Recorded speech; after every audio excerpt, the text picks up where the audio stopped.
All right, let her. Well, hold on. Are we live? I believe we are live.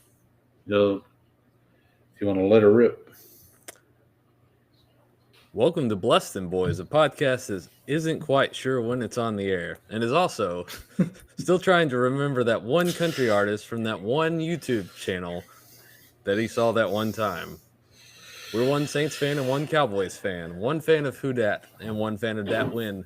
We're here to give weekly takes, game recaps, bad betting picks, game previews, and the occasional Seinfeld reference. This week, in honor of Nick Kurtz having what may have been the single greatest offensive performance in baseball history, we will be choosing players from his alma mater, Wake Forest, also the alma mater of the big fundamental, Tim Duncan. Also the alma mater of the player that I thought was going to be a very, very awesome linebacker, Aaron Curry, who turned out to be not good. The Seattle Seahawk legend, Aaron Curry. Yeah. Yep. This week, our patron saint is Atorian A.T. Perry. Perry was selected in the 6th round, 195th overall in the 2023 NFL Draft by the Saints. In 2023, Perry played 10 games, starting 3 of those games. He caught his first touchdown in a Week 10 loss to the Minnesota Vikings, another touchdown in a Week 15 loss to the Los Angeles Rams, and 2 touchdowns in a Week 18 victory over the rival Atlanta Falcons, a game that would be most remembered for Arthur Smith almost assaulting Dennis Allen after Jamal Williams scored a meaningless touchdown with a minute left. All totaled that season, Perry had 12 catches for 246 yards with 4 touchdowns. He was waived by the Saints on October 4th, 2024. He signed October 8th, 2024 to the Denver Broncos practice squad. On January 13th of 2025, he signed a reserve future contract with Denver. However, at this time, at the time of training camp, he was put on the physically unable to perform, otherwise known as the PUP list. Our patron Cowboy this week is none other than Kyle Wilbur. He was drafted by the Cowboys in the 4th round of the 2012 draft out of Wake Forest. And he would spend 6 years in Dallas playing in a rotation role that included a brief stint at defensive end under defensive coordinator Rod Marinelli. He collected 3.5 sacks, 3 forced fumbles, and 5 fumble recoveries. Oddly enough, both his first season with the Cowboys and his last season with the Cowboys included a 42-17 loss to the Broncos. Following the 2017 season, he signed with the Raiders in free agency for 2 years and $2 million.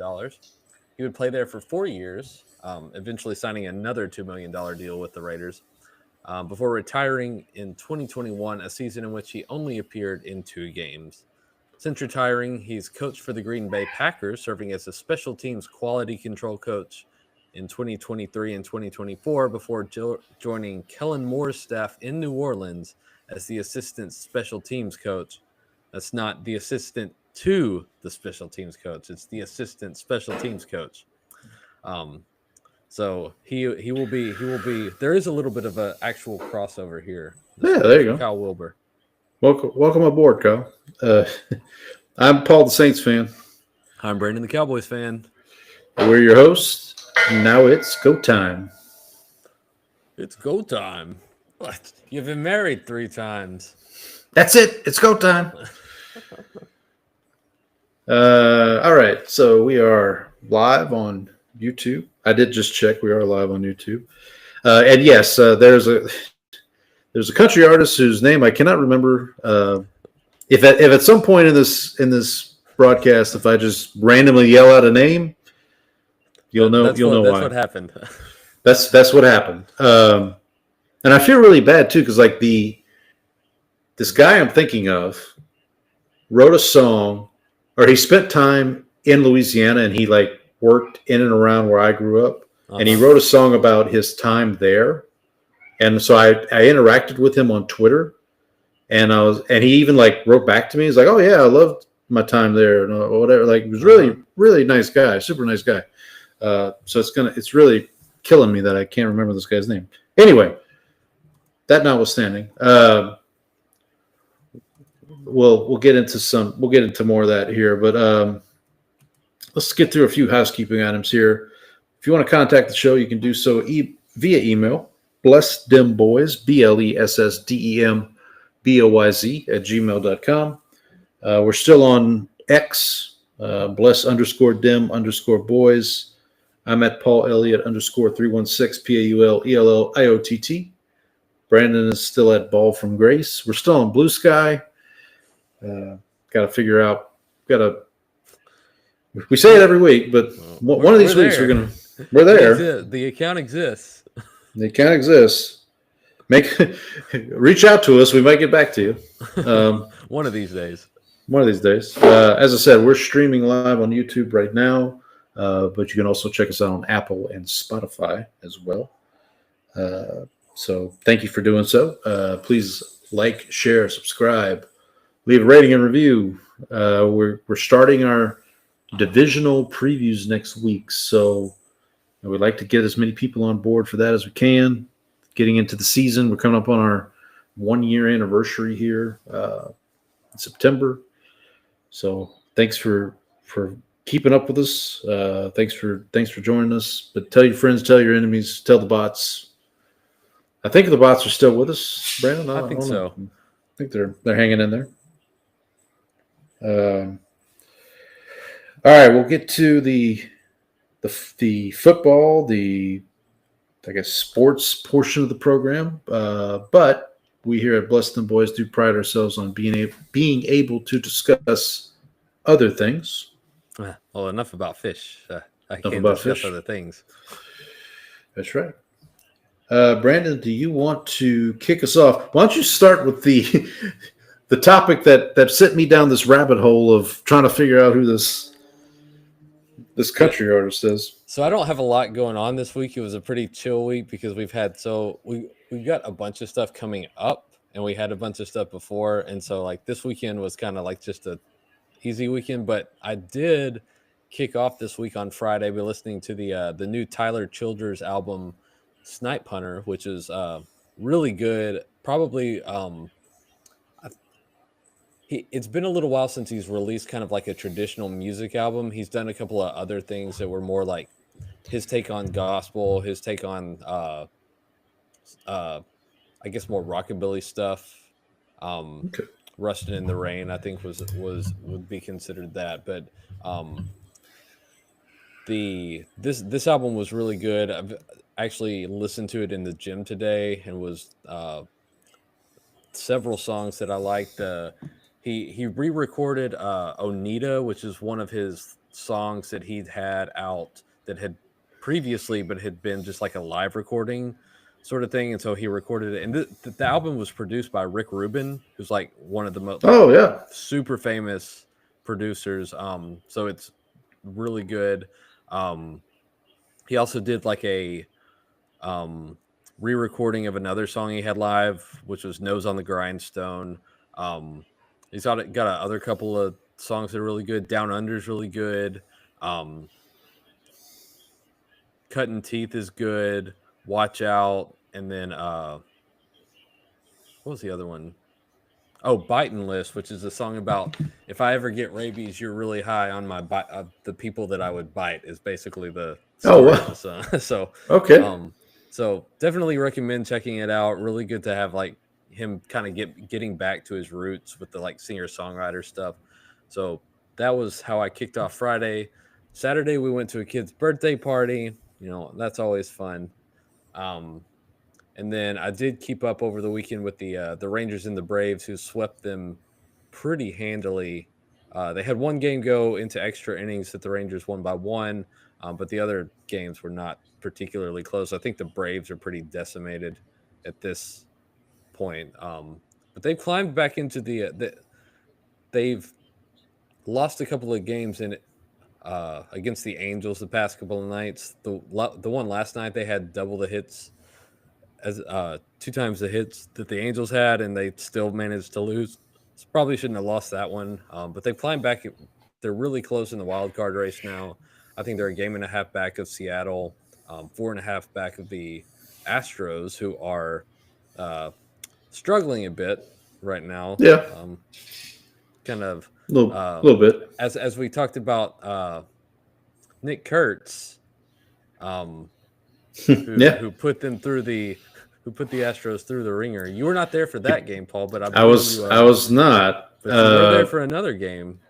I was. I was gonna get to that. So Friday. So they got swept by the Athletics. Can't even call them the Oakland Athletics anymore. The Sackletics. Yeah. Sackletics. Well, no. So Friday night, Nick Kurtz goes 6 for 6, 4 home runs. We went to the Saturday night game, my wife and I, because it was Stephen F. Austin State University alumni night. Got this pretty nifty. If you're watching on YouTube, I'm wearing my Axum Jacks. It's an Axum Jacks. I'm wearing my my jersey that I got to commemorate the night. But what was funny was like on the scoreboard. So usually in the past, when the Athletics would play the Astros, you have OAK for Oakland, right? Mm-hmm. Now they put ATH for Athletics. They don't even put. They don't even because there's no. Yeah, because there's no. Because they're eventually going to go to Las Vegas, right? Yep, that's the plan. That's the plan. I will say so Saturday night, Hunter Brown, who's been the Astros' best pitcher or most consistent pitcher, I would say, he started. Kurtz was batting second. The first at bat, he walked, but then Rooker, I think it's Brent Rooker. Brent Rooker, who is from Memphis. Yeah, and who was in the home run derby. He ended up doubling home Kurtz in the first inning. So, yeah, the Astros went like 2 weeks they allowed their opponent to score first for like 2 weeks 2 straight weeks. 2 weeks in a row, 2 straight weeks or something like that. That's not good for business. No, it is not. So they got swept by the Athletics, who were in last place. Then Monday night, they lose to the Nationals, who are also very bad. But then last night, my wife went to the game with a friend of hers because it was Harry Potter night. Oh. And she got her Gryffindor Houston Astros cap. But they won that game. So your wife is a Gryffindor? She is. Yeah. See, I consider myself more of a Ravenclaw. Well, she took the test. She did the whole. I've done plenty of tests. I've always ended up in either Ravenclaw. I've always ended up in either Ravenclaw or Slytherin, but usually Ravenclaw. I believe I ended up in Hufflepuff. That's sure. Where Cedric Diggory is. Yes. Yeah. The Honey Badgers. Honey Badgers. I always point out. So like the colors in the houses are like Gryffindor is like burgundy and gold, or maroon and yellow, and then the Slytherin is like green and silver, and then Ravenclaw is like blue and silver. And so you've got like 3 of the NFC East teams there, and then you got yellow and black. Okay. You remembered. I found it. I finally found it. All right, let's get the big reveal. The guy's name is Travis Meadows. Not familiar with his work. Not familiar with Travis Meadows. Okay, so he wrote a song. The song that I heard from him that was on Michael Palsamino. Michael Palsamano has a Palmansano. I'm butchering his name. Michael, if you're watching, I apologize. Mister. He has a YouTube channel where he highlights artists. He'll just pick a song, pull up the YouTube video, and do like an instant reaction type deal. And he did a song by Travis Meadows. The song was called Sideways, and it was it's heavy stuff. Like because he's talking about, I think he wrote it while he was in rehab for alcoholism, and I want to say he spent time in and around where I grew up. But with the alcoholism, right. No. So Travis Meadows is the artist. So check check him out. I mean, his songs are not. I wouldn't say I've listened to one of his albums, and it's not. I wouldn't say cheerful, but they're well done songs. So the None last the name least. Meadows is not like indicative of what you should think about when you're listening to No, music. no. But anyway, so yeah, so we solved the case. There we We go. solved that case. All right, so You don't. yeah, You solve a case. You don't crack it, Jim. Crack has a pejorative connotation. Do you remember? Do you have any idea what I'm talking about? is this from the It office? is from The Office. Okay. Yeah. When you said Jim, I just presumed. Yeah, it's kind of a oh! way, isn't it? I should have brought my my new coffee cup I got. So on Saturday, before we went to the Astros game, we took my kids. My daughters are currently in Louisiana with my mom. So on Saturday we drove to Beaumont to meet my mom, to drop them off, and then had lunch with my mom. And we had lunch at a Cracker Barrel, and we were in the gift shop before we ate, and I found a coffee cup that is it has Dwight's face on the back, and it says on one side it says false, and on the other side it's got like a tie. Black bears, black which bears are best? False. Black bears. But yeah, so I have a new. I should have used, or should have brought it out to show you. But anyway, so we did that. So then we dropped off the girls with my mom. They went off to Louisiana. We came back here with my son. My sister-in-law came over to watch my son while we went to the Astros game. Excuse me. And then just a quick update on my Criterion challenge. Knocked out a couple movies from that. So only 2 this week that I knocked out. So one was watch a film that will be added to the physical collection in 2025. I watched a movie called You Can Count on Me. This is it's actually celebrating its 25th anniversary this year. It's from the year 2000. Stars Laura Linney and Mark Ruffalo. Not Mike Ruffalo. Mark Ruffalo. This is kind of Ruffalo's first big role. So obviously people know him now as the Incredible Hulk, and he was also in Spotlight. And but this movie is directed.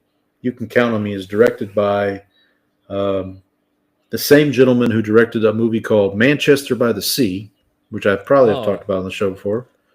Yeah, I read that was one of those movies where I read the synopsis and that was a didn't watch, don't want to watch. Yeah. This movie it's along the same lines of Manchester by the Sea in that it's very it's heavy. tough. It's heavy.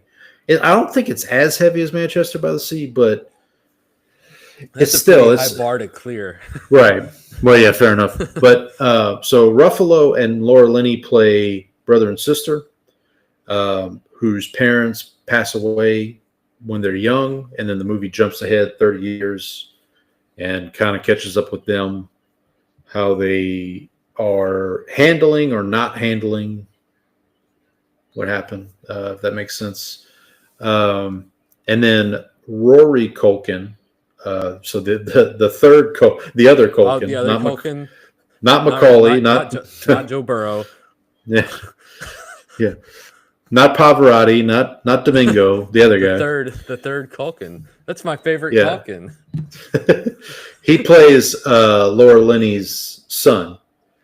So just nice to see him, I guess. Have you before you move on to the next one? I have one question because this popped into my head.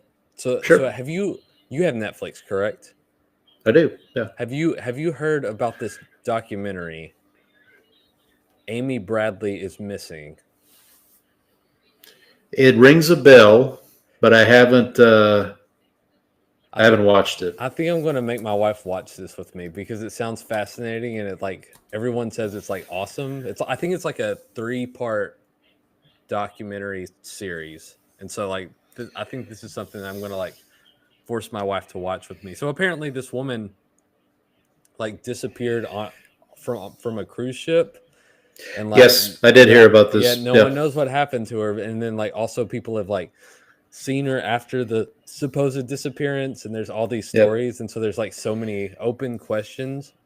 So I'm kind of interested to watch. I want to watch this. Yeah, I think maybe Bill Simmons was talking about it on his show this week or something. But yeah, no, I definitely have heard of it. So that was one. You Can Count on Me was one, and then from the 1930s, I watched It Happened One Night, which I believe won the Oscar the year it came out. It stars Clark Gable and oh gosh, I can't remember the female lead's name. I want to say it's Claudette. Clark Gable. You might know him from Gone with the Wind. He was. Frankly, my dear, I don't give a damn. You might also know him from the song in Monty Python and the Holy Grail. We do scenes and chorus scenes impersonate Clark Gable. Yep. Claudette Colbert was the female. No relation to Stephen. I don't think so. But now that you mention it, maybe it is. I'm sure somebody's screaming at their podcast. Of course. Saying, of course she is, you idiot. But I can't find any acknowledgement of that just on a quick search here. But basically, Claudette Colbert plays a character named Ellie Andrews, who's comes from wealth. She has married this king behind her or without her father's approval. Her father wants her to get this marriage annulled. So she runs away to be with this king. The father puts out like a all points bulletin. Tries somebody APB. I think puts out like a $10,000 reward for her return. And then Clark Gable is this reporter who just so happens to run into Claudette or Ellie as she's in the process of escaping, and then they kind of form a relationship, and it becomes this romantic comedy slash like a road trip movie almost, like, if that makes sense.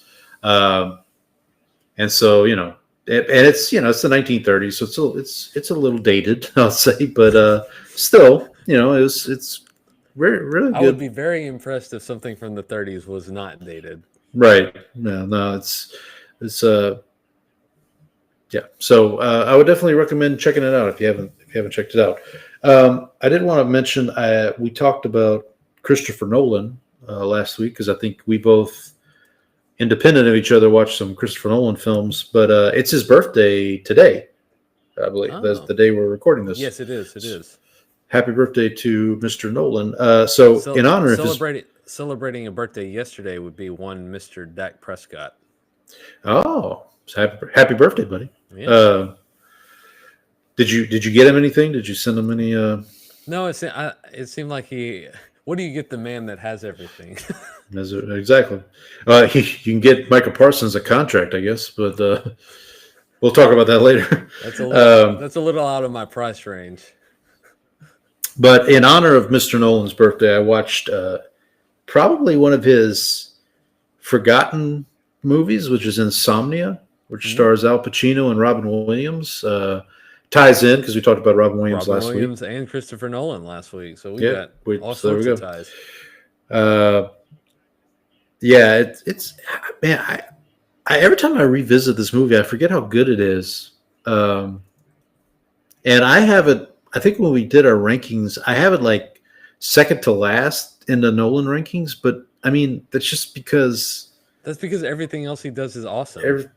So it's almost unfair. Although I did, after rewatching it this time, I'm like, I think this might be better than Dark Knight Rises. Like it might be. Whoa. Yeah, because that's what I have. I love Dark Knight Rises.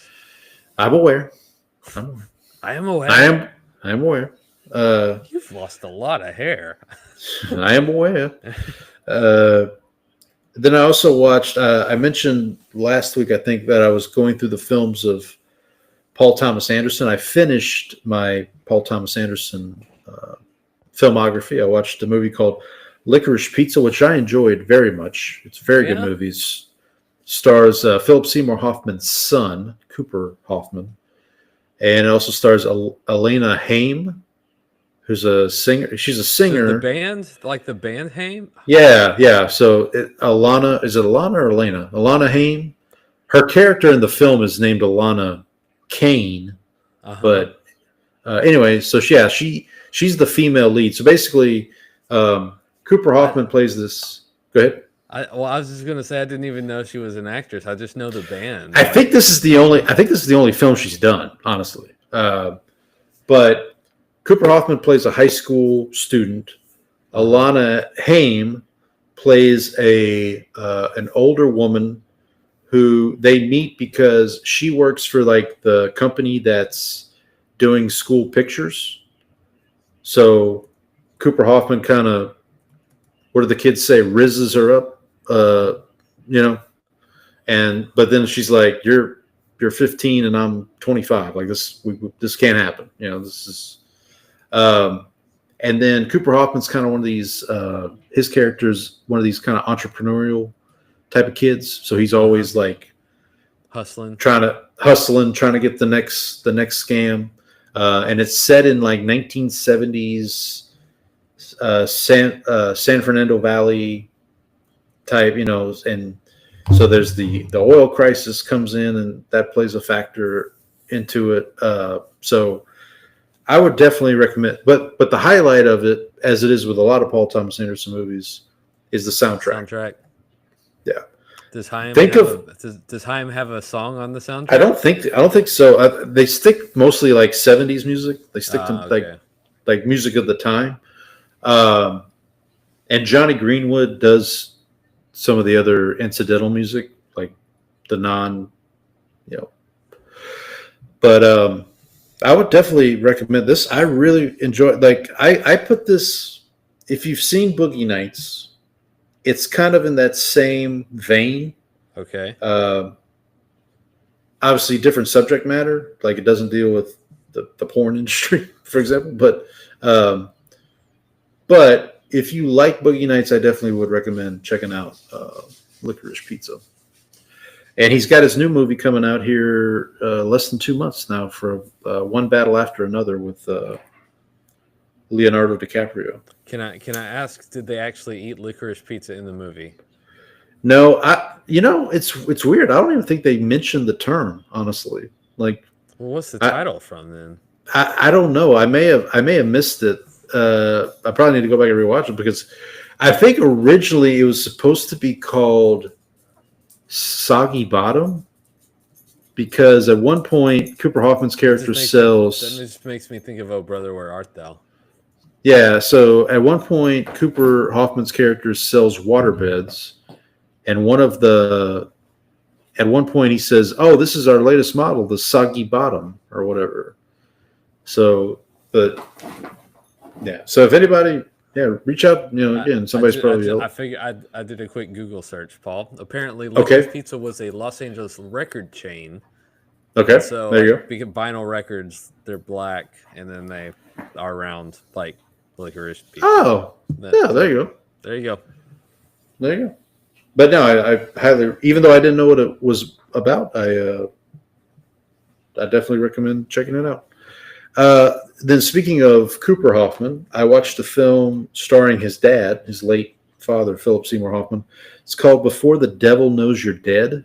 So it's Philip Seymour Hoffman and Ethan Hawke play brothers who decide to rob their parents' jewelry store. Okay. And hijinks. It does. I wouldn't call it hijinks. It's definitely not a funny movie.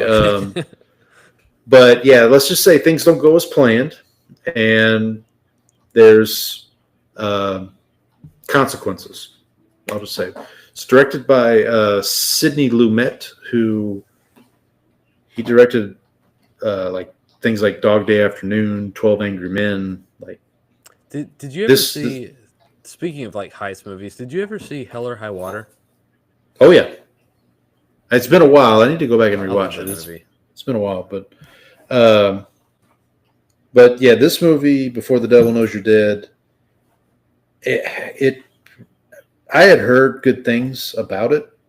Here, I'll just read you the kind of the synopsis here from IMDb.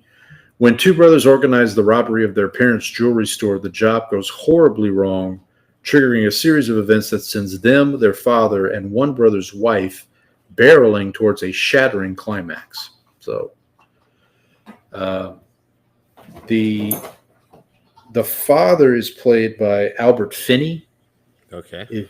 who's an actor of some renown. Marissa Tomei, Oh, George's favorite. She's in the movie. the one who loves funny, stocky, bald men. You know who else is in this movie is Amy Ryan, who plays what's the lady who's the Michael Scott ends up marrying in the office. Holly Flax. Holly. Yeah, she's also in the movie. So I would definitely recommend checking it out. It was I didn't know she played anything. It was in anything other than The Oh, Office. she's in the show I love, Only Murders in the Building. Oh, Yeah, she's in that too. But yeah, so I would definitely recommend that one. Check that one out, and then the other two more real quick. I checked out Nightmare Alley, which is kind of like a noir type film starring Bradley Cooper. He plays this con man. He happens upon a circus or a carnival, and basically takes up a job in this carnival and kind of works his way up.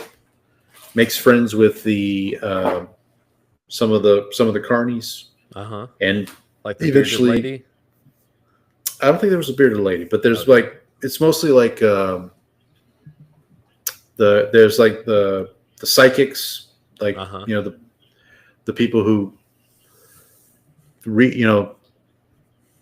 he develops, quote unquote, this skill, and he turns it into a con himself, and then he ends up things end up going sideways for him because he kind of uses it on the wrong people. Let's say uses the con on the wrong people. So it's directed by Guillermo del Toro, of Pan's Labyrinth. Yep, Pan's Labyrinth fame. But this is not really a creature movie. I would say it's not like Guillermo del Toro's movies are usually like Hellboy, Pan's Labyrinth, like these creature type movies. That's not what this movie is. It's more of like a noir type con man movie. It's really good. I would this is another one I would really recommend if you want to check it out. And I'm going to close out just talking about Happy Gilmore 2. Have you had a chance to check out Happy Gilmore 2? No, and I don't know if I will, just because I've heard it's like it is what it is, which is exactly what you expect it to be, which is just a nostalgia trip. Yep. And I don't know if I I liked Happy Gilmore, but it's not one of those like formative movies for me that I'm gonna like go out of my way to watch the sequel when I know kind of what it's supposed to be. Yeah, I mean it's loaded with cameos. I heard the story's pretty rough.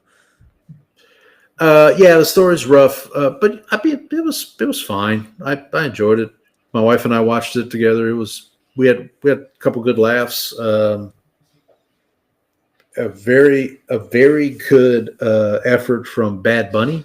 If you know who Bad Bunny is, I'm familiar with him. I don't listen to his music. I don't either. If Mr. Bunny is watching, yeah, apologies, Mr. Bunny. Apologies, Mr. Bunny. But no, it was. I mean, Travis Kelce's in it, makes a cameo as well.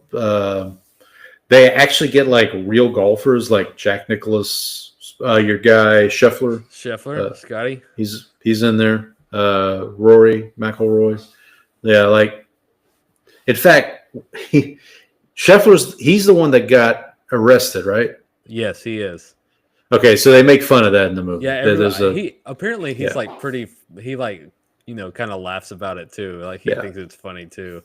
And I think a lot of people have shirts that say like free Scotty. Yeah.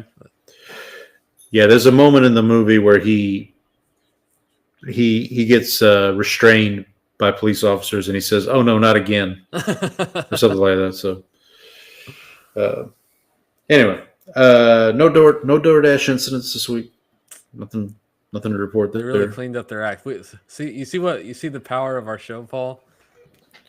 When we started this show, you were having problems every single week. Yeah, yeah. I mean, I'm trying to think if there were any other like issues to talk about, but no, I think we're good. I think we can move on to the news and notes here. I should tell you about my cat. Go ahead. Yeah. So, like, after my wife went out of town that one week, like they came back, and then like middle of that week, I noticed like he came over to sit by me, and he had like, kind of like gunk in his eye. Okay. Well, like slowly, like this thing has been building up, and so now, like, you know how cats have like that third eyelid on the inside, like right here. Yeah. Yeah. Yeah. So now it is like swollen, so it like covers about 2/3 of his eye now. And so we've Oof. taken him to the vet like multiple times, and like they've given us different stuff to put in his eye, and so like now it's basically like nothing's working, and so now we're gonna have to take him to like, have him drain that sucker, and hopefully it's just some sort of infection or something that they can clean up. So that's where that's where my cat situation is. That's rough. Cat is old. Oh, sorry, buddy. Yeah, it's fine. Did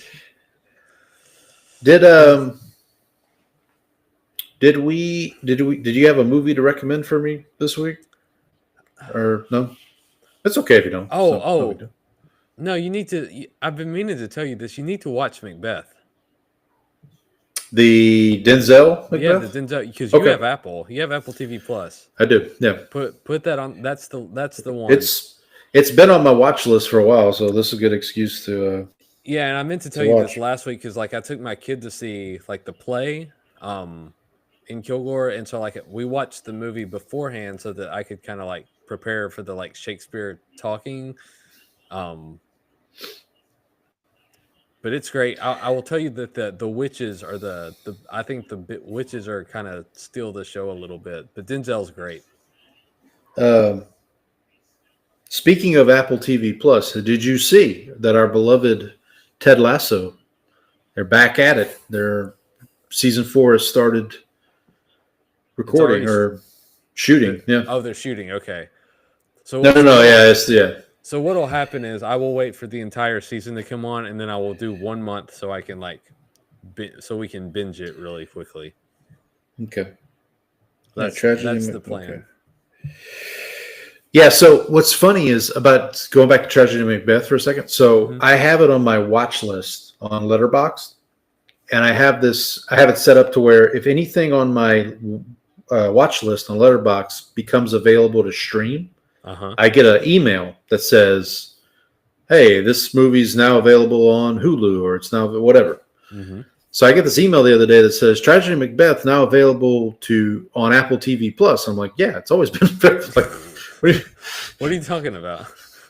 They don't know what they're talking about. Yeah. All right, so let's scoot over to some news and notes. Let's start with non-NFL. So we kind of went through some baseball already. Looks like you got some NBA. This news here. I want to say this just broke today, but the Memphis Grizzlies will be playing 2 international games this season. Both against the Orlando Magic, so it'll be Desmond Bain revenge games. One of them will take place in Germany, and the other will take place in London. Okay. The only drawback of this is that Memphis will not have their usual like MLK Day game because of the timing of this. Okay. I kind of don't like. But I think because that's a tradition, right? It is. I mean, I think they've only not had that game like 2 or 3 times in the entire time that they've been in Memphis. They make it like a big event. There's like a symposium at the Civil Rights Museum. So they do a good job of like making it a whole event instead of just a basketball game. So they make it they've done a good job with it. And so I'm disappointed that that's happening, but I do think it's a good opportunity for them to kind of like grow the brand a little.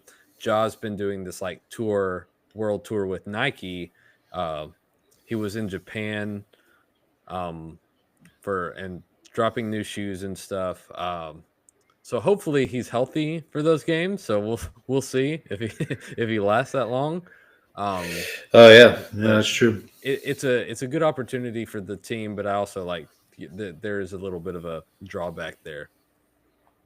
Yeah. I guess we should have brought this up in the talk about other things. So when we recorded last week, we mentioned the passing of Malcolm Jamal Warner and Ozzy Osbourne.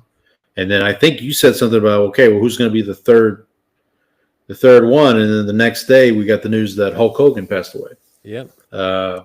So as a kid, I don't know your relationship to wrestling, but I grew up. That was the first like thing I really watched was professional wrestling. My grandfather, my mom's dad, got me into it, and Hulk Hogan was a big part of that. Now, when I started watching, he was kind of on the downswing. Had he already done the big heel turn? No, he hadn't done that yet. So I caught him at the end of his WWF run, like kind of that first big run. And then when he went to WCW in '94, I followed. Well, I was watching both anyway. But yeah, and so actually when he turned heel in '96 with the NWO, I kind of stopped a little bit after that. Not necessarily because he turned heel, but it was just like I was becoming a teenager at that point. I was like, yeah, this is like fake. You're right. Oh, I was aware. Fake. Yeah. I've been told many times of the fraudulent nature of the business. Let me just say though, like it is scripted, but like it takes a lot of actual physicality and like athleticism to do it. Like they're actually doing stuff. Like it's not to quote a WWF commercial from around that time. The hazards are real. Yes, as they would say. But no, listen. I mean, he was. I mean, I watched him. Like I said, I kind of stopped watching when I got to college. One of my last years of college, I ended up having a roommate who was really big into wrestling, so he kind of get back into it because of that. Kind of got back into it a little bit, and then I got back into it more through the Laps Fan Wrestling podcast. I think I've mentioned them on the show before, but they cover that era of like that 80s, 90s, so they talk a lot about it. And so if anybody's listening to this and you're looking for wrestling content about that time, the Laps Fan, you can't go wrong with them. Those guys, and they've been doing it for 10 years now. They just celebrated their 10-year anniversary last year, so I'm sure they're going to have some content about Hulk Hogan for sure. I'll occasionally turn on like Raw every now and then, like just when I'm like on Netflix. Yeah, well, I would watch it on TNT when it was on there. I guess it would be better to watch on Netflix since you don't have to deal with like commercial breaks now, right? Right. Well, I think I watched. So what I will do now is I'll check out the pay-per-views, or they call them premium live events now, but because basically they're all on Peacock. And I had gotten Peacock to watch The Office anyway at one point, and then go ahead. And then I think so. I know internationally, the premium live events are on Netflix. Like everything's on Netflix.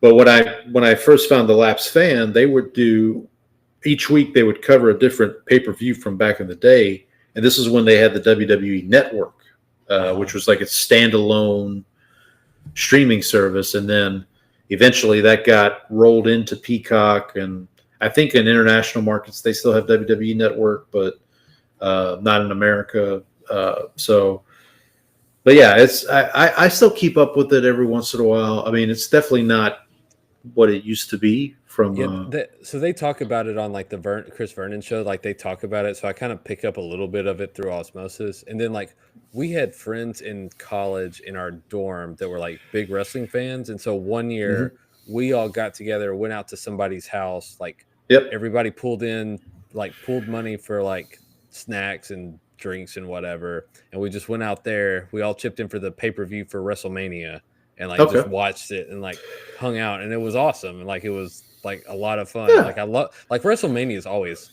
like a good Yeah, because time. they'll bring in celebrities and what the other thing I'll mention, my friend that I mentioned who got me kind of back into it a little bit in college. One of the things was it was SummerSlam was coming up, which is their big. Actually, it's coming up this weekend for this year, and he was going to go watch it. He was like, "Hey, I'm going to go to Buffalo Wild Wings to check it out. Do you want to come?" I said, "Sure." And it turned out to be this ties in a little bit. It turned out to be Hulk Hogan was wrestling on that show, and this turned out to be Hulk Hogan's last WWE match. Like not his last match altogether, but the last one he would wrestle as part of the WWE. He would go on to wrestle for a company called TNA, which is still in business now, but he eventually would go on there to do that. So that's another reason how I kind of kept up with it was through Twitter, honestly. Like I would find these accounts that it's funny. Like there was an account that was big into Seinfeld and wrestling. Like that overlap is pretty sizable. Like like people who because I mean they were both big 90s things, right? I mean like late 90s, those are two of the biggest TV shows on television.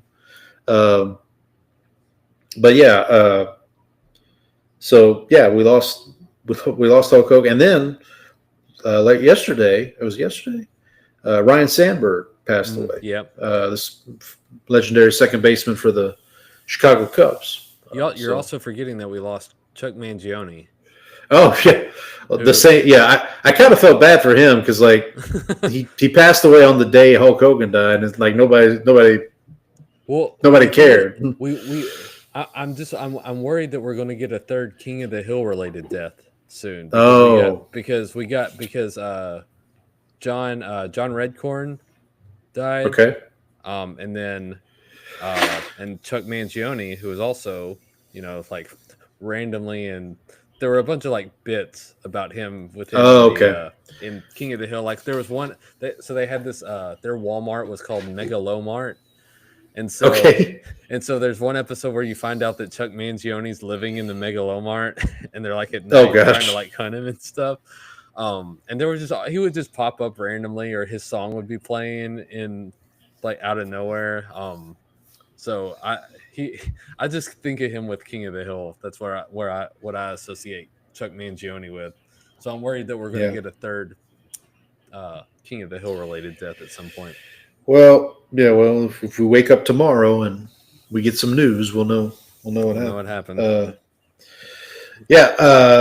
So, do we want any other non-NFL news you want to talk about? I think we can move it on to the gridiron. To the gridiron. I'm actually watching. I've got Inside Training Camp from the NFL Network on the TV here. They're at looks like they're at Steelers camp right now. Oh, tomorrow is, Paul. Yeah, Hall of Fame game. Yeah. Lions and Chargers. I went to. Trey Lance is supposed to be. Yeah, playing. Cowboy legend. Cowboy legend. Yeah. Trey Lance is going to start. No word on who's going to start for the Lions. I'm guessing it's going to be Hendon Hooker or I forget who their other. But I went to one of our favorite apps, Rebet, the other day. I'm giving you a little tease here for our divisional previews that start next week. I placed one bet for each of the 32, one futures bet for each of the 32 teams. And as we go through our divisional preview, I will let you know what those bets are. But when I went there and I went to the end of the football page, I was like, I saw that they were taking bets on the Pro Football Hall of Fame game. They were There's true degeneracy. What's the over under on that? Because 32 and a half is the number they I have. think I might throw some money on the under just based solely on The, the quarterbacks we're getting out there. Chargers money line is plus 109 if you're interested, if you're feeling frisky there. So yeah, so if you want to check that out. For New Orleans, for the Saints. Oh, I should mention before I'll get to the Saints here in a second. I should mention today I recorded an episode of the 32 Fans podcast with Alex and Akiva. They've been nice enough to have me on their show. I want to say this is like the 6th or 7th year in a row I've done it. So basically, what they do is they speak to one fan of each of the 32 teams. For the Saints, they choose me every year, so I appreciate that. We'll try to get maybe one of them on the show at some point. Did they let you give the show a shout out? Unfortunately, no, because as I told you, so the way they do it is they start a timer, and when the timer, and I think it's 32 minutes. And when the time's up, then it's up. So I didn't get a chance to shout out our show, but I'll give them a shout out. Yeah, tell them to tag us in the tweet. So the episode should drop this Sunday, I believe, is when it's. So I'll keep an eye out for it, and if anything else, I can retweet it from my account or from our account. But so shout out to those guys. But we were talking about, it's funny. So we were doing, because part of the show is we do the schedule game where you just go game by game and win-loss type thing. And before we do that, we talked about the team, and I told him, I said, I was kind of feeling a little optimistic, but after talking to you guys, the Saints they're gonna suck this year. With that, one of the things that they reminded me of was that. Do you remember who the leading receiver was for the Saints last season? Because I didn't. Close. He was number 2. It was Juwan Johnson with a whopping like 500 yards or something like that total. All of your other receivers died. Basically. But Juwan Johnson left practice today. He had a groin injury. It does not believe to be serious. They think he'll be back in a couple of days. So good news on that front. They've been splitting time evenly, or as evenly as you can, I guess, between the 3 quarterbacks. Jake Haener got a lot of the first team reps today. That does not mean that it's about to be Haener time. God help us. Are you sure? I will say this. I will give credit to Kellen Moore for this. He said at the beginning of camp, he said something along the lines of, this is a competition. We're going to give all 3 guys an opportunity, and we'll see what happens. And that's what he's been doing. So Rattler's shown some signs. Shuck's been a rookie. Oh, shucks. Yeah, I'll show. By the way, so the 32 Fans guys, they kept calling him at the beginning. They called him Tyler Show or whatever, and I'm like, guys, it's Shucks. It's Shuck. I said, and then I just put the word that Paul will be using quite a bit if he's not. Well, I said, because at one point in the conversation, I said something about, well, if Shuck sucks, and they're like, oh, that's how we'll remember it. There you go. So I'm glad I could help those guys out. But listen, this is going to be fascinating preseason for the Saints, because You're going to see all three quarterbacks. I don't think even I don't. I honestly don't know when they're going to name the starter. God, who knows? But we'll see. Rattlers looked, from what I've heard from people who have been at camp, and is Rattler looks a lot more decisive this season. You know, that second year, Right. he's making decisions quicker. He's the game's slowing down a little bit for him, and for Shuck, the game's speeding up. Like it's a little fast for him right now, especially when they put the pads on. So I don't think. Look, it's going to be a work in progress for these guys. I think it's still Shuck's job to lose, but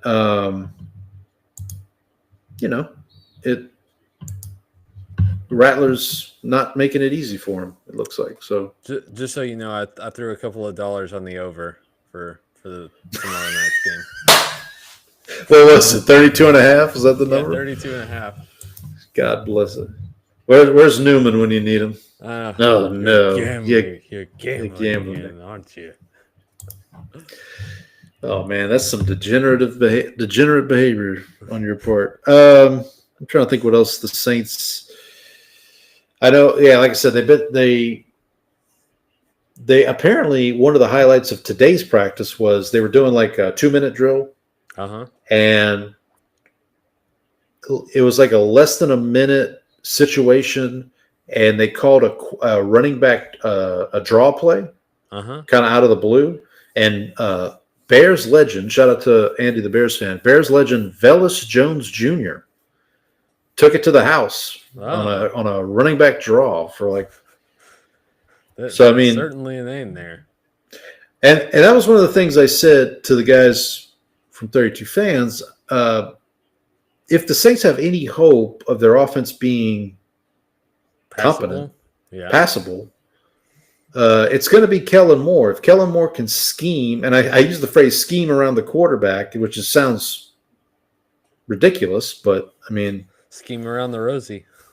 Exactly. So that's going to be their only hope, but we'll see. The defense, it looks like I didn't realize this until talking with the guys today, but like our secondary is pretty young now. Now that Marshawn Lattimore's gone, Honey Badger's gone, Will Harris is gone, Paulson Adebo's gone. Like our starting corners are going to be Kool-Aid McKinstry, who's in his second year, and probably rookie Quincy Riley. Like that's going to be our starting outside corners. So, and then you got Justin Reed, who hopefully can step in and play well.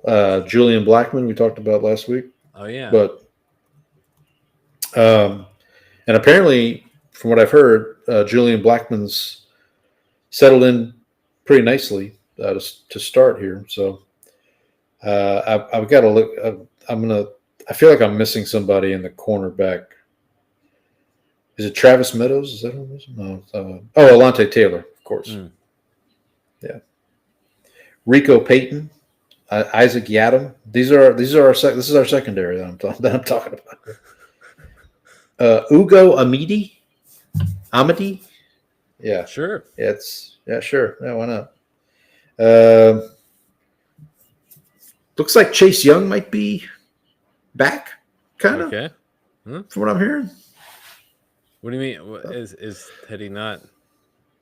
Well, I mean, he had a pretty solid year last year, even though he played. I mean, and then he signed a 3-year deal in the offseason. But from what I've heard in camp, he's been like almost unblockable. Him and Carl Granderson, those are going to be our two, for lack of a better phrase, stud pass rushers.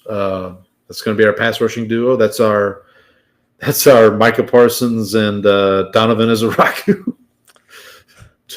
That's a poor man, a very poor man's. A very poor man's, yeah, very poor. It's a homeless man's.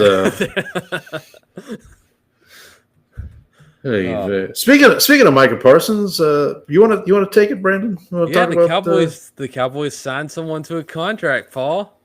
It wasn't Micah Parsons. that's a shame. That's a shame. Jake But Ferguson signed a but deal. Micah is there, right? He is He in is camp. there. He's in the building. So He's Trey holding. Hendrickson also He's holding in. Trey Hendrickson. We should mention He did holding show in. up. He showed up today. So the Cowboys signed Jake Ferguson to I think a 4-year, $52 million deal. I think it's the total number. I think I can't remember what like the total new money is, but I think it's like an extension basically. So they're able to kind of spread the money over a few more years. I don't think it actually like helps the cap any this year. It doesn't Okay. have like a big impact either way. But they did get that done, which I think I think is good because I think if Jake Ferguson ends up having a big year this year, he probably would have gotten a bigger deal in the offseason, and you're able to keep a Yep. guy that I think Dak is comfortable throwing to, especially like in the over the middle of the field, guy who will go up and like kind of make those tough passes. Like Dak loves to throw a seam ball, and Ferguson is kind of the meathead that'll go up there and take a shot to the dome to pull it down. NFL Live is at Cowboys camp right now. I'm watching on the showing Dak. Has anybody else gotten injured in the time that we've been? Not yet, no, but I haven't seen anybody. I'll keep an eye on it for you. That is my next. It might be better that Micah Parsons is not practicing right now because of the number of injuries the Cowboys are piling up. Tyler Guyton, who they thought had initially thought had torn his ACL, ended up just being a broken bone, so he'll be out 4 to 6 weeks. May be able to come back in time for week 1. It just depends on how that goes. And Guyton was left tackle. Left tackle, and so they're. Okay. I think the initial thought was that they would move Tyler Smith out to left tackle and then use one of their swing, like their backup interior offensive linemen because they're a little deeper there. But I think they've actually like kind of worked around. I think they're keeping Tyler Smith at guard, and then they're using one of their other backup tackles that they like, and seeing how I think it's a guy who's like he was a 5th round pick last year. Let's see, we've got Asim Richards. No, he's going to be the swing tackle. Nate Thomas. I think Hakeem Adeniji. Thomas. Matt Wilitzko. Matt Wilitzko. No, Wilitzko I think is more of an interior. Johnny Cornelius. Who is that second name you read again? Let's see, Asim Richards, Nate Thomas. Hakeem Adeniji. How do you spell Nate Thomas? Nate. Space. Is it just like a normal Nate Thomas? Yeah. Nate, not Robinson. Nate as in Robinson. Thomas as in Isaiah. Oh yeah, Nathan Thomas is the one that I'm thinking of. Nathan Thomas. ESPN just have him listed as Nate Thomas. Out of college, out of Louisiana, Raging King. Hey, by the way, there you go. So I think right now the hope is that they can get him enough snaps to get him ready for week 1, and then in week 1 you probably just send a bunch of tight ends, maybe some extra offensive linemen for like some heavy sets because he's a good run blocker, but I think you worry about him in pass protection more. And so what you probably end up doing is just like, hey, if we can just help him out with sending tight ends over that way and help giving some chips, have like Lupicki helping on that side too. That's kind of your game plan for maximizing your offensive line without having to screw up too many other pieces. So not to alarm you, okay, but I'm looking at this. So it's possible week 1, Micah Parsons, DeMarvion Overshawn, and Trayvon Diggs are not playing. The chances that Micah Parsons are playing are like minuscule. Fair. But Overshawn's definitely out. Yeah, so another problem right now, and that brings me to another injury, is Kalen Carson, who coincidentally I almost used for our patron cowboy today because he is out of Wake Forest. Oh, there you go. He hyperextended his knee, and so he's out 4 to 6 weeks. Oof. And you've already got Trayvon Diggs out. Josh Butler is on PUP. Siobhan Ravel, who they drafted in the 3rd round, is on the NFI list. And so you've got a lot of questions still at cornerback. There's talk about them bringing former Cowboy legend Stephon Gilmore back into the fold. They need a veteran presence. So I think that's an option because Gilmore still wants to play, and he's kind of been seen around the star recently. So I think there's interest there. Okay. Rob Jones, another offensive lineman who is like kind of a veteran guy. He has a neck fracture. Ouch. Yes. And then Deuce Vaughn has a slightly pulled hamstring. Yeah, you sent me I want to say you sent me a clip last week or the week before of Deuce got loose. The Deuce was loose. And your boy Blue, right? Your boy Blue was Blue actually made this like kind of incredible catch on a Joe Milton pass the other day. Just kind of like had to like locate the ball. Oh, yeah. Dove to. I did see it wasn't that play, but I did see a Joe Milton. I think it was to. Was it a backflip? They showed backflip. Joe Milton backflip. No, it was a pass he threw to somebody. Maybe it's Tolbert. I don't remember. And the first thing I thought of our conversation with our guy from Locked On Cowboys is like, here we go. Yep. Here comes the Joe Milton talk. I will say in Joe Milton's defense of his backflipping, if I could do a standing backflip, I would probably do that every day too. Although you don't want to end up like this. Did you see the Savannah Bananas guy on TV? Oh yeah, I did see this. Yeah, that's rough landing. That's a rough look. Rough landing. Yeah. So one of the other things, and maybe part of the cause of all these injuries, the Cowboys have been having pretty physical practices. There have been some real brouhahas going on.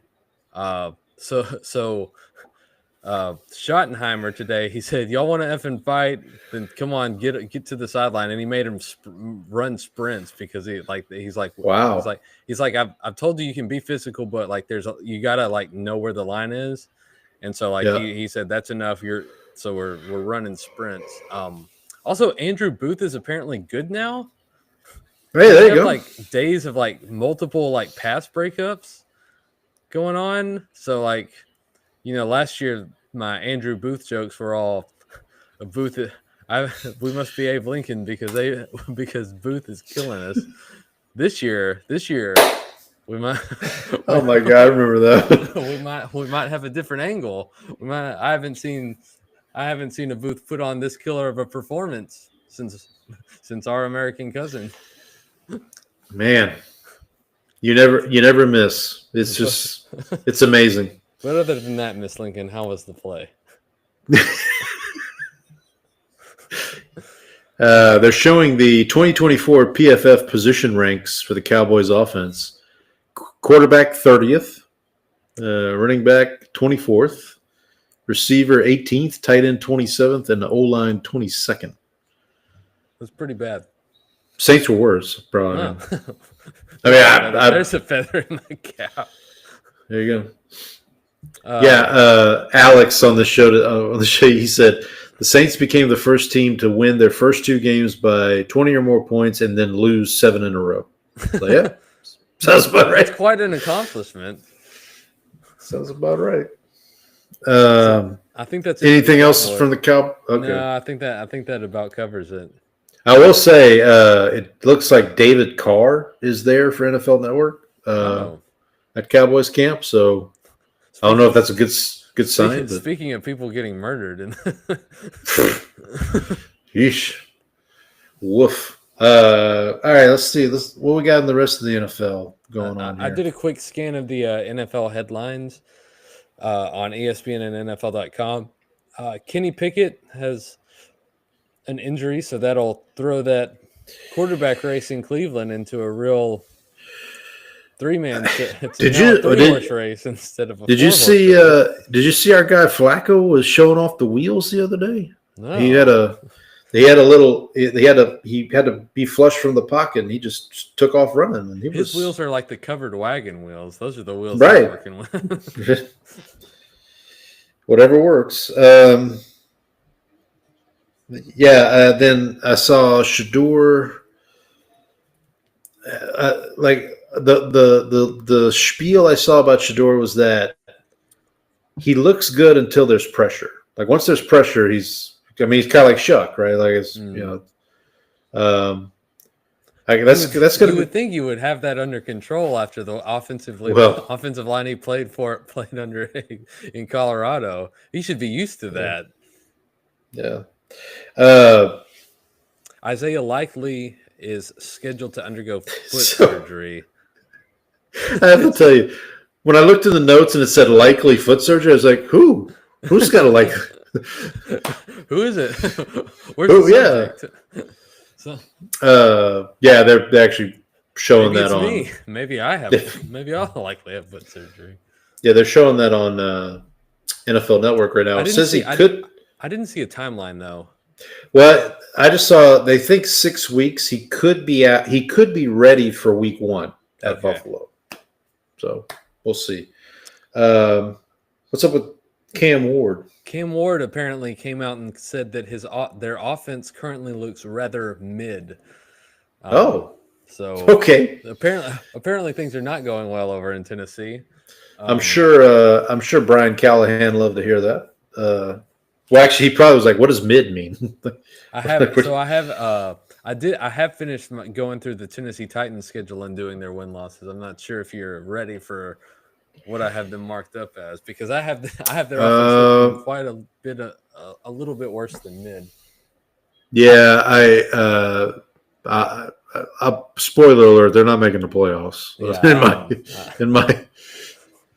Or at least I don't have them making the playoff. That's actually one of the games I do have the Saints winning is at Tennessee late in the season. Spoiler alert, I do have them finishing ahead of the Browns.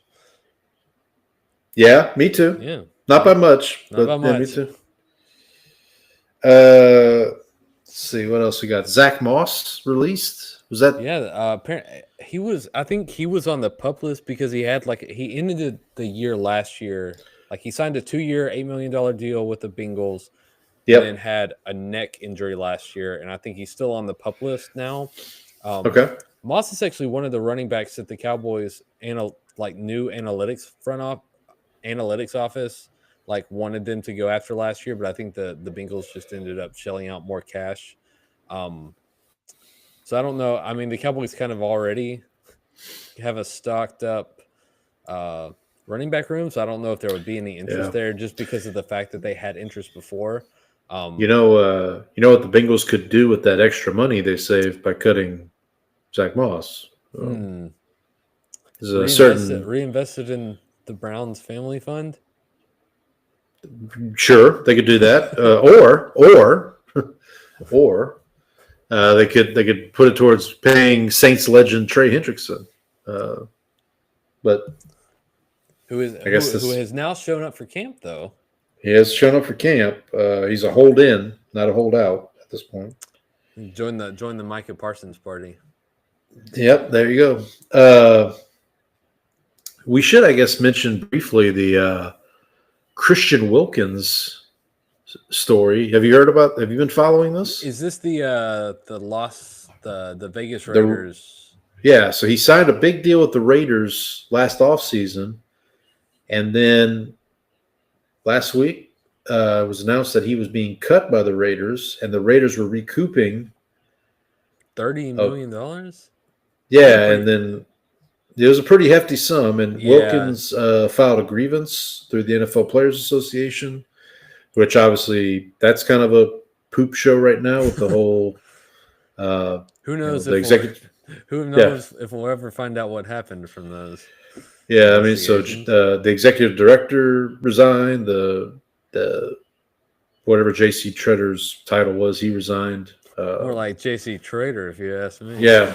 That was a whole weird thing, man. But let's if we want to, I've been meaning to bring this up on the show, but I was just reminded of it. The NFL has started releasing the top 100 players list. So they've been doing this periodically. Uh-huh. I don't know why that just sounded funny the way I said it. Periodically on Twitter. So like every day they basically like, hey, player number whatever is this person. I want to go real quick through.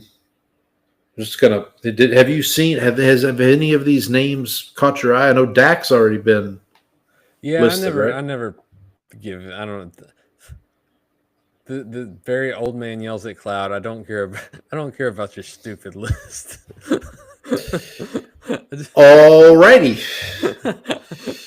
Not your stupid list, Paul. I don't care about their stupid list. My stupid lists are okay. Your lists are fine. Your stupid lists are fine.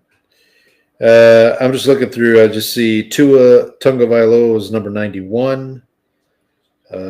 James Cook, who's currently holding out with the Bills, he's 89. Yeah, it is old. Where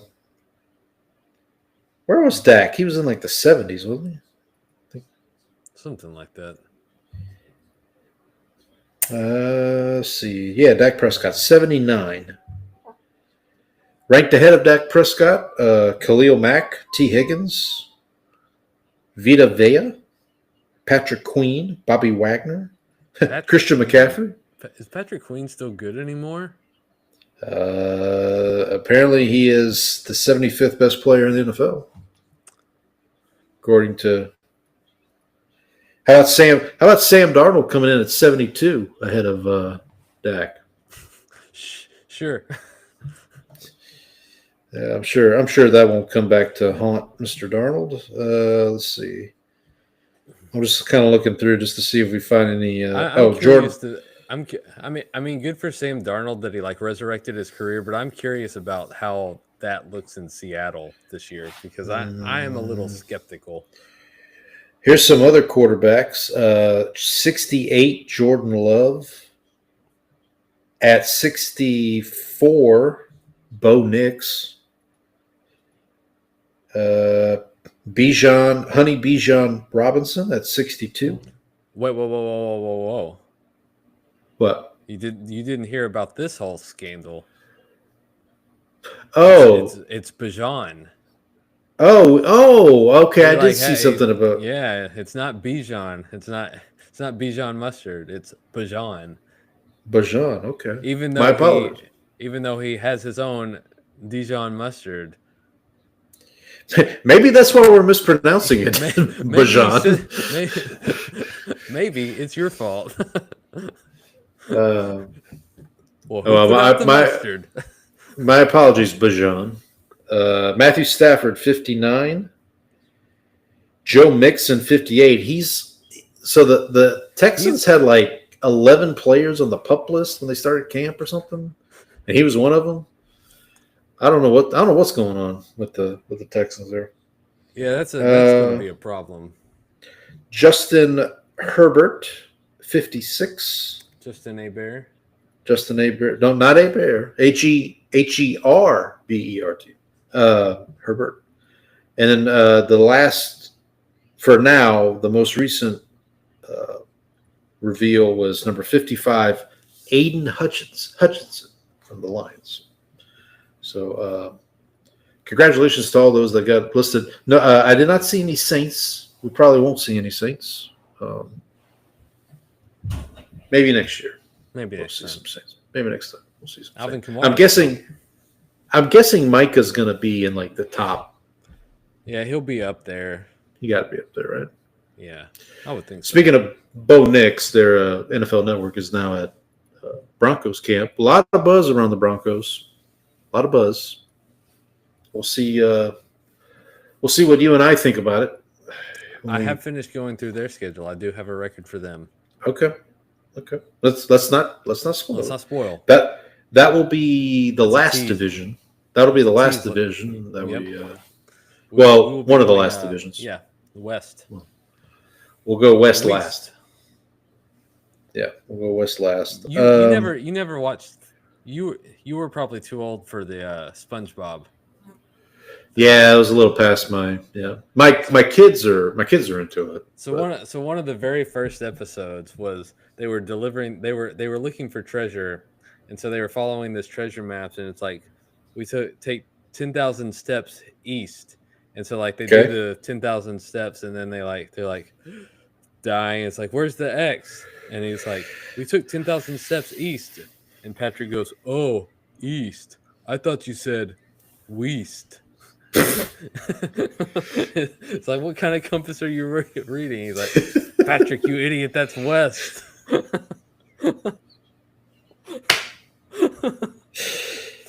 Yeah, One of my favorite. I need to get you on to the early first 3 seasons of SpongeBob, because the first 3 seasons are actually hilarious. Like even to, Well, I know one of the voices is I think the voice of Mr. Krabs is Clancy Brown, who's from he was in Shawshank. He's like the lead guard in Shawshank Redemption, the one that threatens to throw Tim Robbins off the roof, and then Tim Robbins is like, well, I can help you with your taxes or whatever. I know that. And then I think the voice of Patrick is the guy from Coach. Yeah, Dauber From Coach. Yeah. Hey, SpongeBob. And then, but remind me, who's SpongeBob? SpongeBob is Tom Kenny, who was also he's done a lot of different things. Did you ever see Powerpuff Girls? Yes. Yeah. He was the mayor.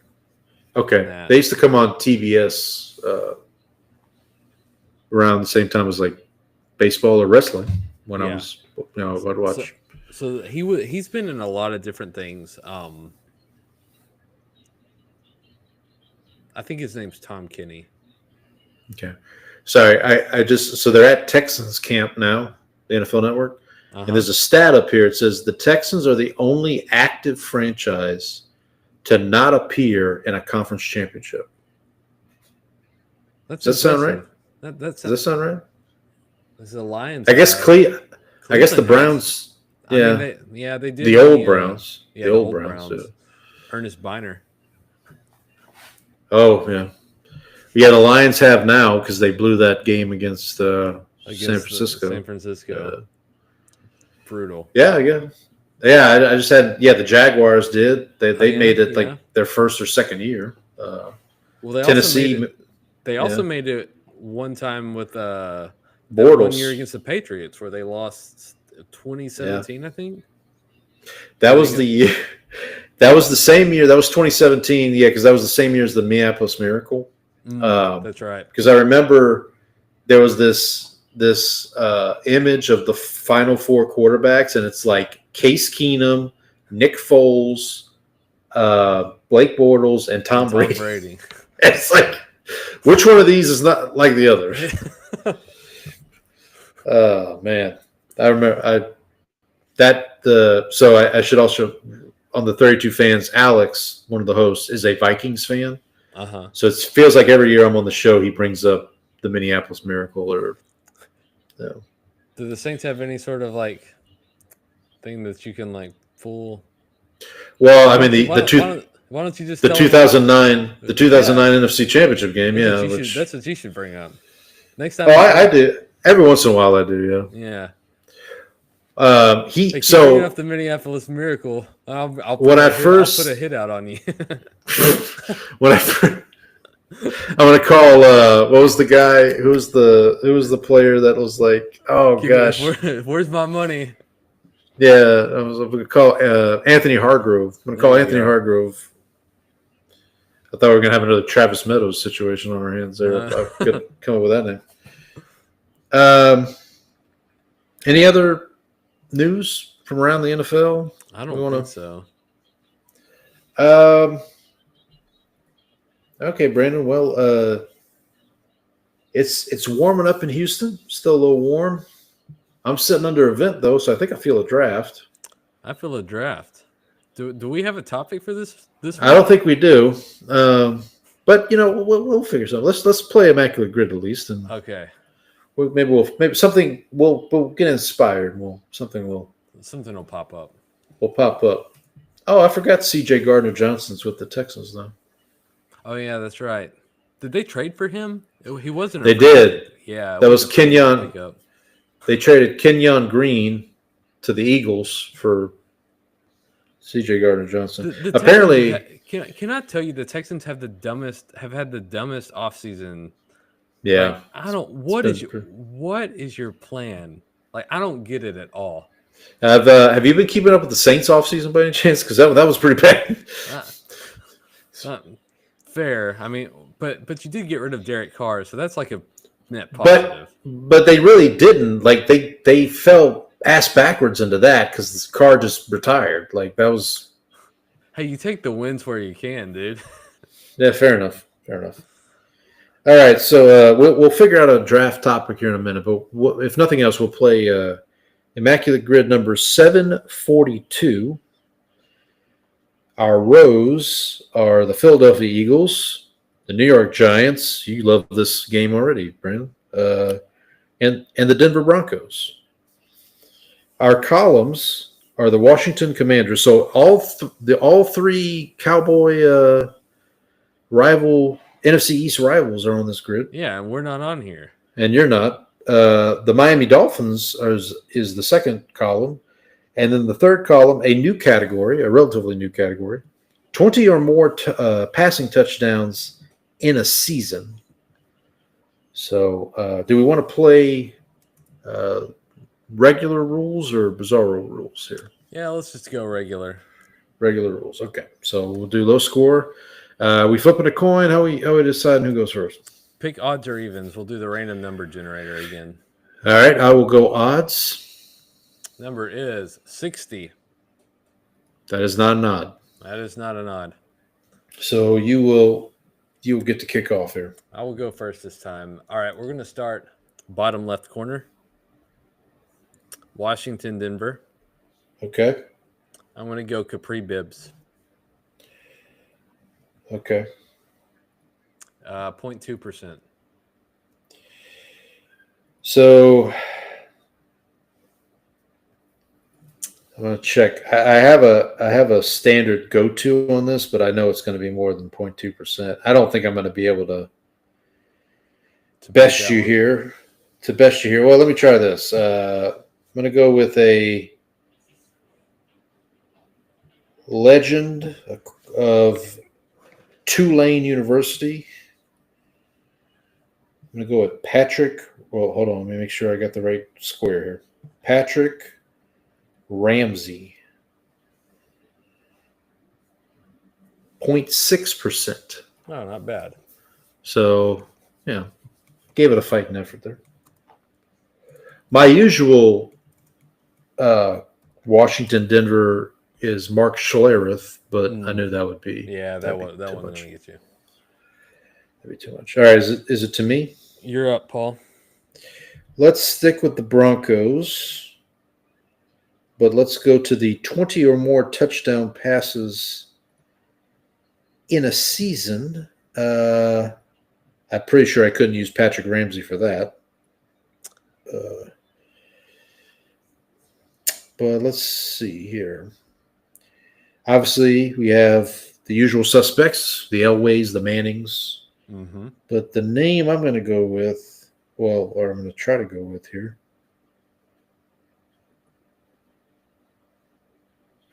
Okay, I can't use that one. I was going to try to use Trevor Siemian, but he didn't quite get I don't think he got there. He was 18 was his max.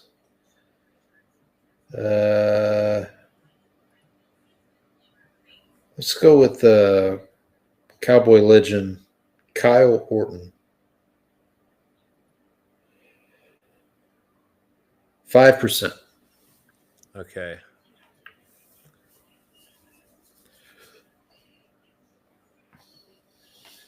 I am going. Okay, there's two guys that I've got here.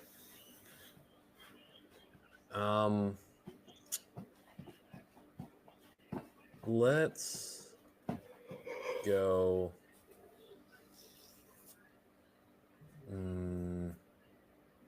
Okay, I'm going to go Jake Plummer, Jake the Snake.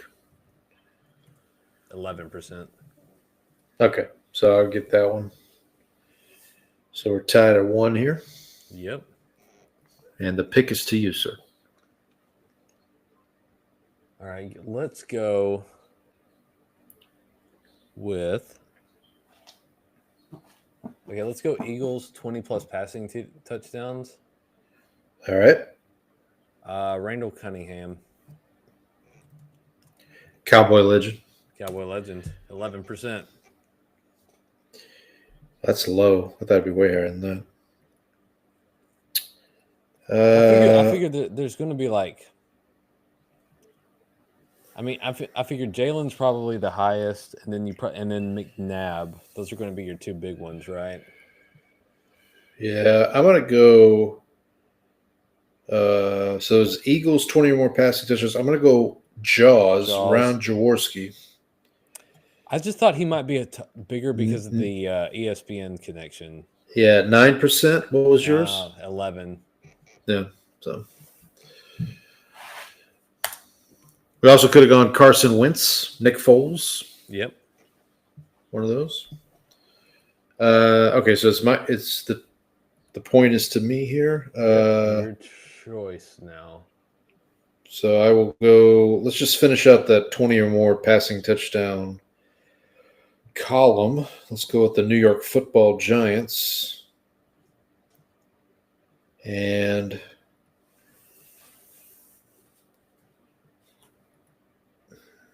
can I use? Nope, I can't. Oh, yeah. Okay. I'm going to go with Saints legend, Kerry Collins. Oh, man. That's who I was going to use. 9%. Okay.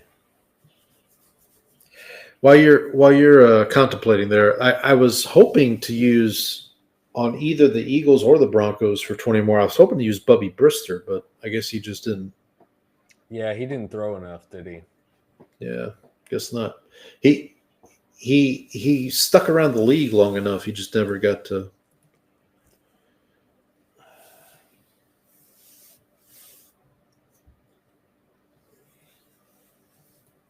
Hold on a sec. Excuse me.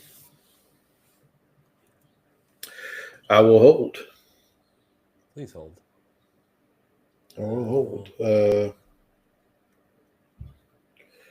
While Brandon is contemplating, I will let him know that the Rangers are up 2-1, top of the 7th against the Angels. Oh, I am aware. The Athletics are up 4-1, bottom of the 5th against the Mariners. Okay. Oh boy, this is gonna be good. You ever heard of a quarterback by the name of Y. Tittle? I have heard of Wyatt Tittle. 4%. Yeah, you win that one. What was yours? 9. Okay. Yeah, you get that. Yeah, I was like, there's one of the old quarterbacks. I was like trying to come up with a name, and I was like, it's not Sid Luckman. Sid Luckman was with the Bears.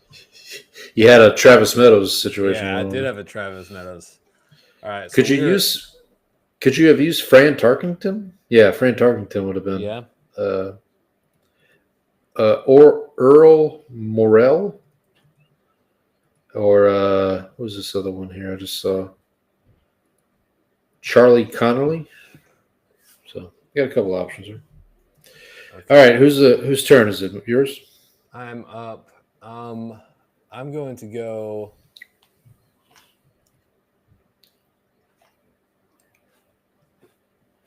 Let's go. Okay, Dolphins, Broncos. Okay. Steve DeBerg. Mr. DeBerg. Oh, I meant to mention to you the other day. I saw, and I can't remember what movie it was, but I saw a movie that John Houseman was in. Oh. And that was the first thing I thought. I was like, oh. Alec Berg? I thought of, this guy's got a John Houseman name.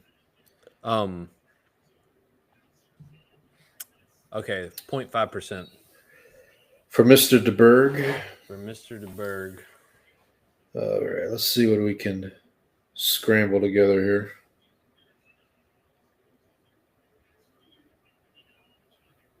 It's going to be tough to beat. We could use Jay Cutler. That's probably going to be too high. Mhm. Could use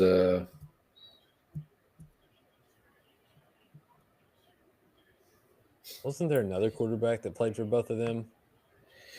there's a couple, but I think Greasy. yeah. Let me try. No, that's going to be too. That's going to be too high. I think. Let's go. I'm just gonna take a shot. Teddy Bridgewater, Saints legend. Teddy B. 6% for Mr. Bridgewater. All right. That gives I have a 3-2 lead. The board is to Okay. you. orders to me. Let's stick with the Dolphins. Let's go up to the Eagles there. So Dolphins, Eagles, right? That's the Dolphins, Eagles. And I'm gonna go. Ooh, could I use Saints legend? Can I? I don't think I have Could a it good one be? for this one. Could it be? I don't think I can use this guy. No.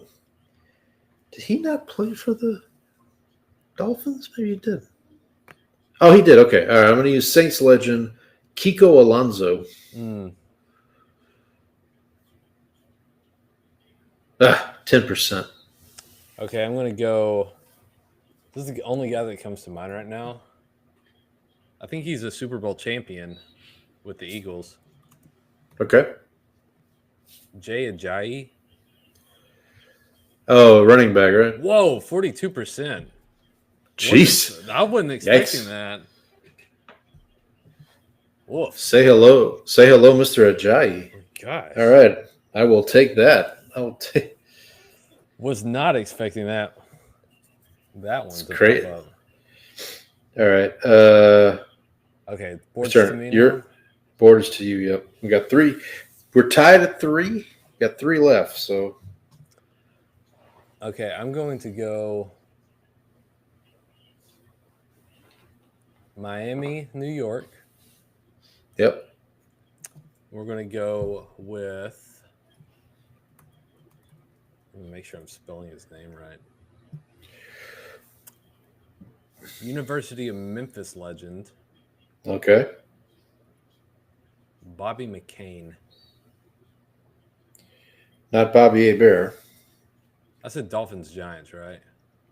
You did, yes. Okay. 0.2%. Okay.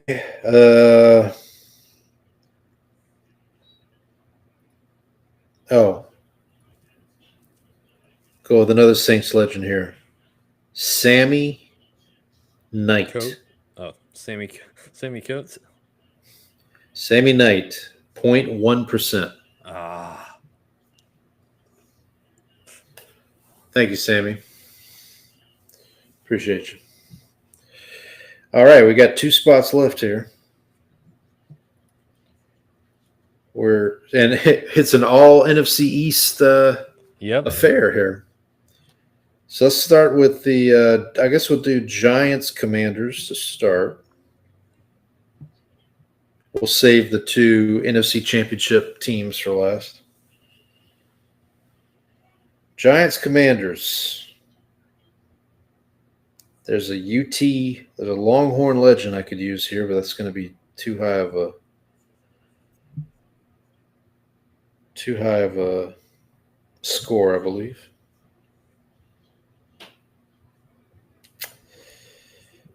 I think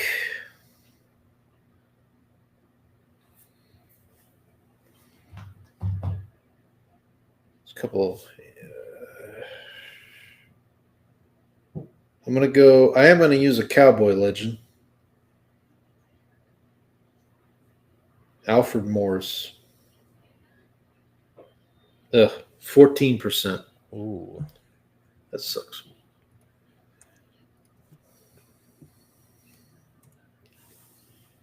I didn't realize he played for the Giants. I just learned that. Let's see. I could. Nah, I can't. Wait. I'm up 4-3. You are. Okay, so I could lock it Could down punch it here. with this one. I don't think I will, but I could.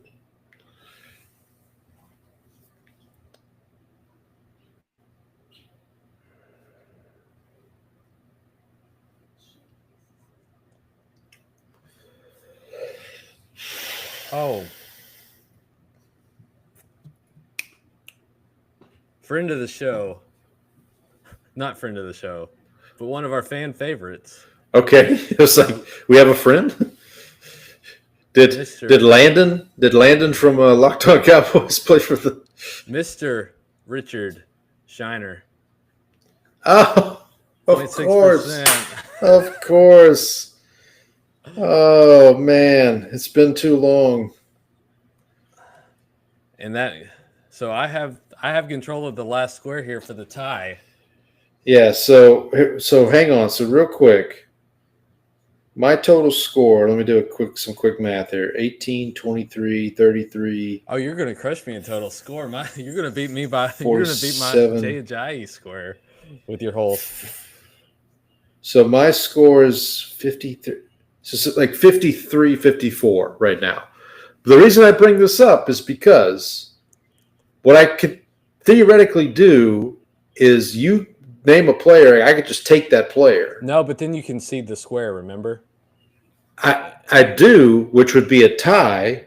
No, if you can seed the square, it would be 5-4 me. Oh, that's true. Never mind. We'd have to tie on the square to be it. Yeah, So, yeah. Because Never mind. I think I've got you here because I was hoping you wouldn't use this player for Giants Commanders because you can also boy. use him here.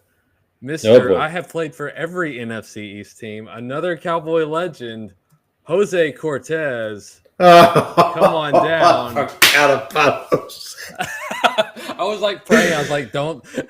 And then I was like, I got to come up with somebody else for Giants. I forgot about Jose. Jose Cortez, 0.1%.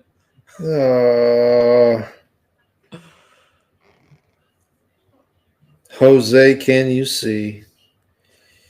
I really screwed up there. Whew. Wait, I can't.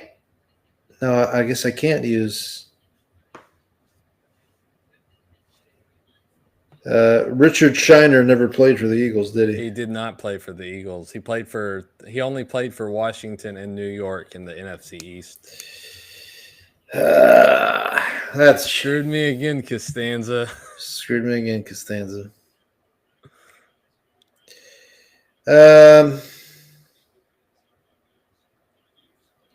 You know what? What the hell? I'll just go with the SFA legend, Jeremiah Trotter. Oh, there you go. There's no way he's going to Axum beat Jacks. that score. Axum Jacks. Wasn't that his celebration too? Wasn't it chopping down the? Yeah, I think he did the. Yeah. Yeah. So yeah, 2% for Mr. Trotter. Whew. A noble effort, but Excellent, great comeback on my part, I believe.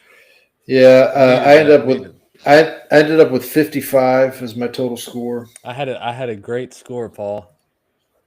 What was it? 69? 69. Nice. Nice. Yeah, so Jay Ajayi, top score for Yep. Eagles Dolphins. Nailed it. Donovan McNabb, top score for Eagles Commanders and also Eagles 20 or more passing touchdowns. The Manning brothers, Eli and Peyton, top scores respectively for Giants and Broncos, 20 or more passing touchdowns. Giants Dolphins, Odell Beckham Jr., who is still without a team as we talk on this day. Just like Amari Cooper. Just like Amari Cooper. Broncos Dolphins, top score is Jay Cutler. Broncos Commanders, top score Clinton Portis. And Giants Commanders, top score is Landon Collins. So what is it? Is that 2 in a row for you? Did I win last week? I don't remember who won last week. Did I win? I don't remember. No, I think you won last week. Okay, because I had one. I had one. Well, I had won 3 in a row at one point, but only 2 counted because the audio got only 2 cut were for- on tape. Yeah. And then I had one that I like eked out with like a last second. Oh right, yeah, right. That's right. Kind of like this one. It's literally it was the last square, and I was like, all right, 0.2%. I got it, and you came out with somebody who was like 0.1%. Oh man, come on. Oh, it was who? It was somebody who. It was the other. It was Travis Meadows, right? It was Travis Meadows. It was the who was that safety? It was the other McCourty brother. Right, it was Jason. Jason. It was Jason, yeah. The other McCourty. That's right. Okay, what will we be drafting, Paul? I don't know. Do you want to? So, oh, I think I got something. Okay, go ahead. Let's draft our favorite like game memories of like watching a game that you had. Like, I'll draft my favorite Cowboys games. You draft your favorite Saints games. Yeah, that works. The other one I was going to say, we mentioned if you want to do this, we could do this too. I talked about because we did a bucket list a couple weeks ago, and I had mentioned about game or sporting event you wish you had attended. So like something that actually had happened. So like a historical I think event. I would need time to think about that one. Okay. Well, we can do this then. We'll just do favorite games that we've seen. Okay. So you get to go first here. So this was around the time when the Cowboys were actually. Well, no. Also, I'm going to lead off with the Super Bowl. I'm going to take Super Bowl 30, which is the Cowboys beating the Pittsburgh Steelers. Larry Brown, the Super Bowl MVP, because I remember like watching that very vividly at my grandparents' house. Game was still up in the air until the end when the Steelers had the ball with a chance to kind of drive down and take the lead. Larry Brown intercepts it, runs it back, sets up the clinching touchdown. I still remember they announced that Larry Brown was the MVP, and my Aunt Joyce was saying, "Well, they better have named him MVP." It's just still like just such a vivid memory. So I'm going to take Super Bowl 30 to lead off. Shouldn't Neil O'Donnell have been MVP for the Cowboys? True. They said that like the Steelers when they said that like when they got to the huddle, you could see how nervous he was in the huddle. Oh, he was like tensed up and everything. They're like, oh, this is not going to go. That's a shame. That's a shame. That's a shame. All right, so I guess since you started with Super Bowl, I'll start with the only Super Bowl the Saints have been in, but they won it. So Super Bowl 44. I remember. So I think I've told the story on the show, but my wife and I that season we had just started dating, and that season we would either go to Bullfrogs, which was the local bar in Nacogdoches, or we would order Wingstop for the game. So for the Super Bowl, we ordered Wingstop. I had to go pick it up because they were not accepting online orders that day, which I found out just in the nick of time. Yeah. Because I was like, well, let me go ahead and put our order in early just in case. And when I went to put it in, it's like, yeah, we're not doing online orders today. You got to come in. So I watched the national anthem of that Super Bowl at Wingstop. And luckily enough, was able to get my food and get back to the apartment before the game kicked off. But I remember getting settled in. You know, the first half it's like, okay, let's just hang on. Let's just not get blown out.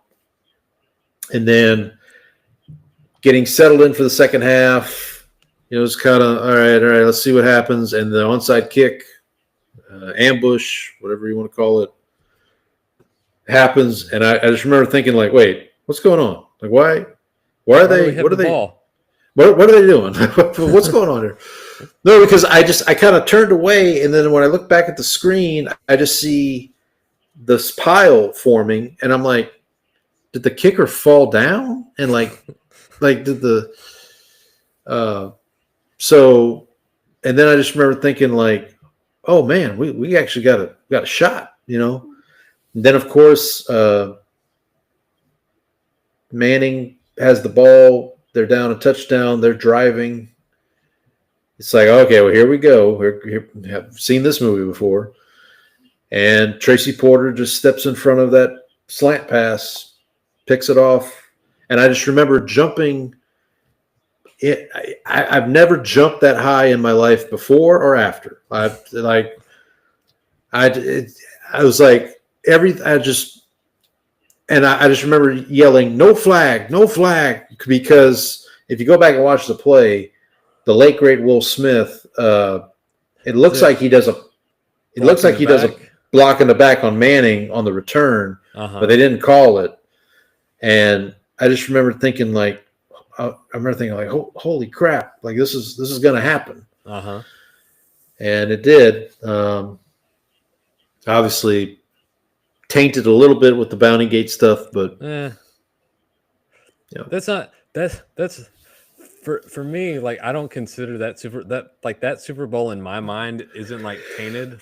Like there's another championship of one of your teams that I would consider much more tainted. Oh, yeah, fair enough. Fair enough. But yeah, so I'll do a Super Bowl 44, and then for my second pick, I'll go the dome coming, or the first game after Katrina. I think I've talked about this too before. By this point in my Saints fandom, I was definitely it was definitely up in the air whether I was going to keep. Not just because of Katrina, it was just like I didn't know if the team was going to stay in New Orleans. Like there was talk of them moving. Obviously, even before Katrina, things hadn't been going great. And I just remember that season they started 2-0. They had 2 road games, and then that game Monday night. I just remember sitting watching it, and it's like Tony Kornheiser in the booth. Tony Kornheiser in the booth. I just remember thinking like something's different. Like something just feels. And when Steve Gleason blocked that punt, I just remember the Mike Tirico, I think, was the lead color commentator. I just remember them not talking for. You couldn't. They said like you could not. Like Kornheiser talks about that every now and then. It's like so loud that you like. They just let it go. They just let it go. And I've heard that. And then I think we talked about this with Chris Berman when he was in New Orleans for the Super Bowl. He told a story about on the pregame show saying the 72 Steelers couldn't win here tonight, or whatever it was, 76 Steelers, whatever it was.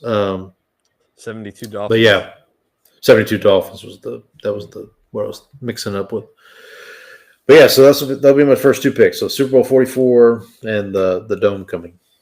I'm gonna take some really stupid games in here just because they're fun. Okay. One of mine is this is the 1999 season opener.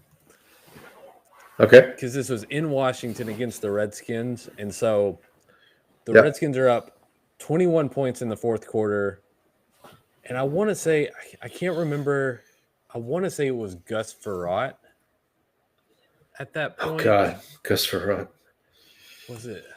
I'm gonna have to look up who was starting in this game, but he's like shooting off finger guns. They're up 21 points in the fourth quarter, and Dallas just comes like storming back, get the game to overtime, and then they had run this play earlier in the game. It was like a slant and go, like a slow go route to Rocket Ismail, and Aikman just kind of overthrew him, and so they get the look again, and Aikman like calls it, and then just like because Dallas gets the first kickoff, he fires it in, and like Ishmael's gone. Like he is a rocket at that point. Yeah. Okay, it wasn't Frerotte because he wasn't the start. He had left Washington the year before. Maybe it was Jeff George. Maybe. Yeah. But 99. No, he was in Minnesota. And so anyway, so Ishmael ends up taking it to the house. 21-point comeback in the fourth quarter. You ruin your like hated rivals opening game at their place. And so that's one of my favorite ones. The other uh, was a 2009 playoff game, the wild card game. So the Cowboys played the Oh, um, so to get into the playoffs, they had played Washington one week. They had shut Washington out. They played Philadelphia the next week, shut the Eagles out, and then the next week in the playoffs, it was like a back-to-back week because the Eagles, that last Eagles game was to decide who would win the division and get the home field advantage. So Dallas gets home. Dallas shuts Philly out on like that last game to win the division, get the home field advantage for the playoff game. And this is when Mike Vick is still like, he had like just come to the Eagles.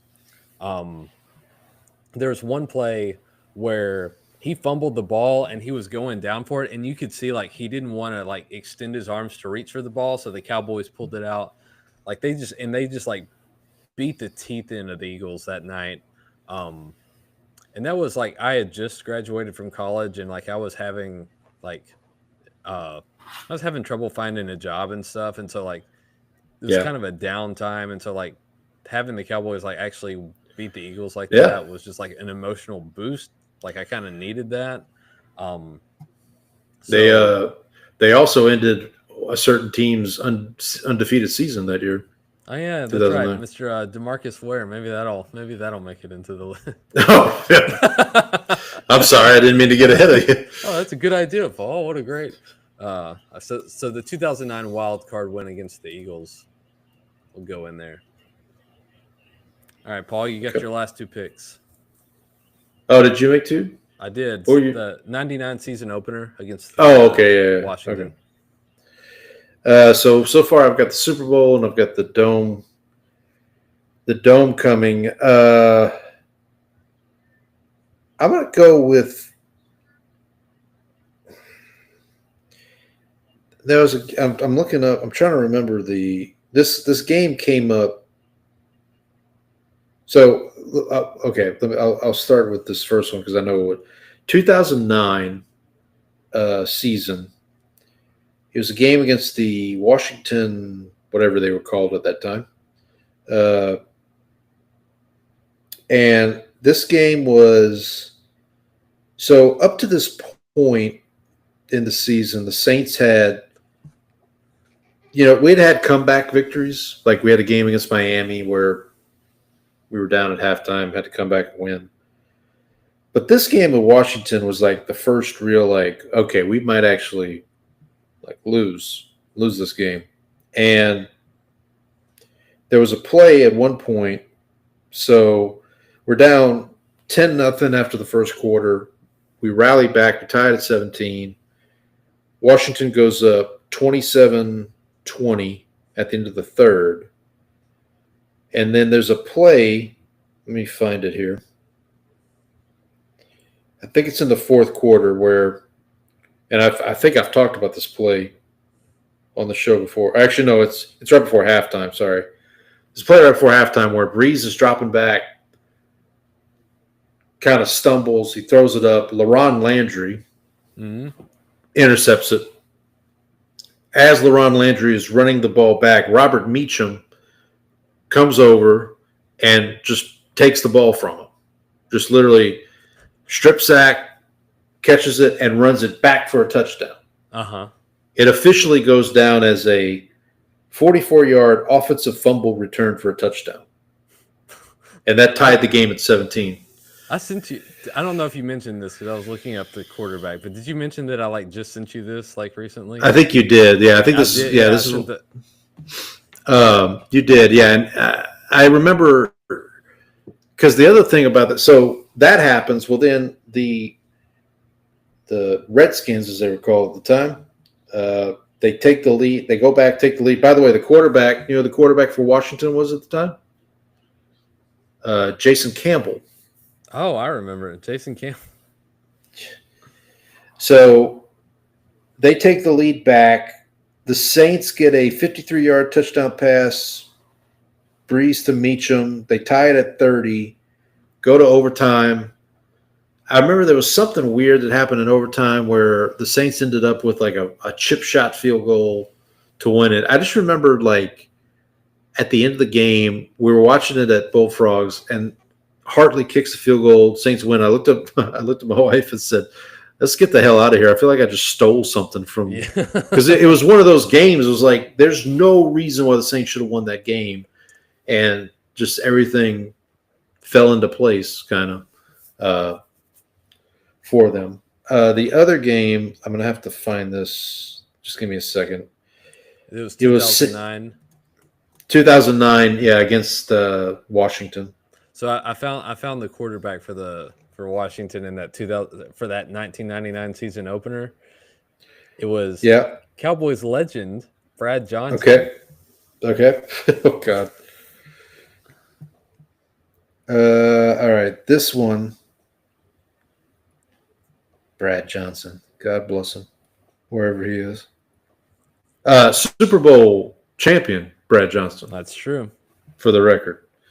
Okay, this is from the 2015 season. I'm trying to find the week, but I don't think I can. I don't know if I can track that down. It was November 1st, 2015. It was Saints Giants. Final score of this game was 52-49 Saints. In this game, Breeze and Eli Manning threw for a combined 13 touchdowns and 2 interceptions. Both interceptions were by Breeze. Breeze threw for 505 yards. Manning threw for 350 yards.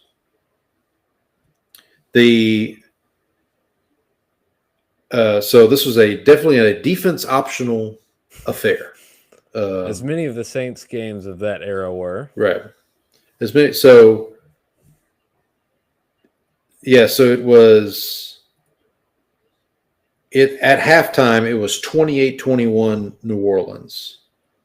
Then the second half started with Giants touchdown, Saints touchdown, Giants fumble, Saints interception, Giants punt, Saints touchdown, 42-28. Giants touchdown, Saints punt, Giants touchdown again, 42 all. Then the Breeze throws a pick six to Tremaine McBride. That makes it 49-42. Saints come back, get a touchdown drive. Breeze to C.J. Spiller. There's a name from the past. Mm-hmm. And then that ties it. They kick a field goal right before the end of the game. So I just remember that game. This is 2015. I don't remember what week it was, but it was 2015. I can look up hang on. I'll look up what but yeah, this was it's one of those games where it's like really? We're just gonna this how it's gonna be? That would have been week 8. Yeah, week 8. The Saints would go on to miss the playoffs that year. They finished 7-9. It was one of those. That was right before the last resurgence, which started in kind of like 2017 when Dennis Allen. I want to say 2015 was the year Dennis Allen took over as coordinator for Rob Ryan midway through the season. But anyway, yeah. So that's my last pick. I don't know if I had a lot of fun watching that game. It was fun because they won. Right. If they hadn't won that game, I probably wouldn't be talking about it right now. But yeah. So you got your last pick here. Yep, I'm going to take a Monday night game, 2007, in Buffalo. Speaking of games that I didn't have a lot of fun watching. Okay. Monday night game. It was the first time the Bills had a Monday night game in years. And so the fans were super riled up. Tony Romo turned the ball over 5 times in this game. All right. So they started out down 7-0 because the Bills had an interception return for a touchdown. tied it back up. There was another interception in the end zone for another touchdown. So they were up 17-7 at that point. Terrence McGee returned a kickoff 103 yards to put them up 24-13 with 8:48 left in the third quarter. Northwestern State legend Terrence McGee. And so Nick Folk kicked a field goal to make it 16-24 with 14:47 left in the fourth. Patrick Creighton scores to make it 22-24. The 2-point conversion is dropped by Terrell Owens. So it's 24-22. So the Cowboys have to onside kick it. They recover the onside kick. Okay. And Nick Folk kicks not once but twice because they called a timeout after he kicked it the first time and made it. A 53-yarder to win it 25-24. Wow. Just an unbelievable. Like you could tell that was like the best version of that team that Parcells had because 2006 had ended with the Seattle fumble and Parcells retired because he's like, I can't take this. And so Wade Phillips came in and took over. And so that team was stacked. And they started out 5-0 before they played the Patriots, who were also 5-0 at that point in 2007, because this was the year they went 16-0. And so right, yeah. So Dallas started the season 12-1, but this you could tell that they were special just because they played awful the entire game and then still managed to win. Well, that's how the Saints were in 2009, where they would have these games where it's how the hell, that Washington game, how the hell did they win this game? Yeah. Yeah, I'm looking at the Cowboys right now. They beat they started 5-0, lost to the Patriots, then racked up 7 wins in a row, lost to the Eagles, beat Carolina 13-2, and then lost to Washington last game of the year, and then lost. Just their season ended the same way the Patriots did, losing to the Giants. Yep. So yeah, that game got off to a bad start. It's very ominous.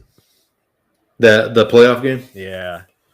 So they called DeMarcus Ware for offsides that. They got the stop. The Giants got the ball first, and the Cowboys got a stop on third down. But DeMarcus Ware got called for this phantom offsides call. Just because he was off the ball so fast. He wasn't offsides. And so, they called it back, and then the Giants got it and then, went down and scored. And so, stupid official. So, I'm looking at your leading receivers from that year for the Cowboys. T.O., Jason Witten. How about Sam Hurd? Ooh. Marion Barber III. Yep. Julius Jones. Anthony Fasano. Oh, Terry Glenn was on this team too. Little Miles Austin thrown in there. Oh, R.W. McQuarters. Oh, God. I forgot about that. Marion Barber III, not quite 1,000 yards. Came up just short. Rushing, I should say. Not and that's the thing is Julius Jones was the starter, but once the Cowboys had a lead, they would put Barber in to close out the games, and then he would just punch people in the helmet as he was running. Was Barber the one that had that crazy run where they backed him up all the way to the end zone and then he broke free and got that was that season against the Patriots. Okay. Yeah. All right, buddy. So did you make all your picks? Yep, that's it. All right. So yeah, well you go first. I gotta pull mine up. All right. So I went first. I took Super Bowl 30. The 1999 season opener, the 2009 wild card win against the Eagles, and the 2007 Monday night game against the Buffalo Bills. I went second, and I chose Super Bowl 44. The Dome coming, the first home game in 2006 after Katrina. The 2009 game at Washington, and the 2015 Week 8 game against the Giants, where defense was very much optional. All right, buddy. So made it through another week. Next week we will start division previews. So we're going to do the East, AFC and NFC East. Mhm. We'll talk about next week kind of the lay of the land, how we do. So I guess we haven't talked about this, but when we do divisional previews, I don't guess we'll be doing drafts and all that. No, I think we'll just So stick probably to the just football. stick to the. We'll probably still do our little, talk about other things at the beginning, but then we'll try to keep it mostly to divisional previews. We could talk about this offline, but I did come up with something I think we can do in terms of ranking the teams as we go. So Okay. we'll talk about that. We'll talk about that offline. But so we'll do East next week, and then we'll do the South, and then the North, and then the West. The order of operations as it goes. Actually, no, North, South, then the West. We'll do North Yes. before, because North N comes before S, Paul. I believe that is how the alphabet works. Yeah, so we'll do East, North, South, West. Okay. All right, but until then, happy football, everybody. Happy football.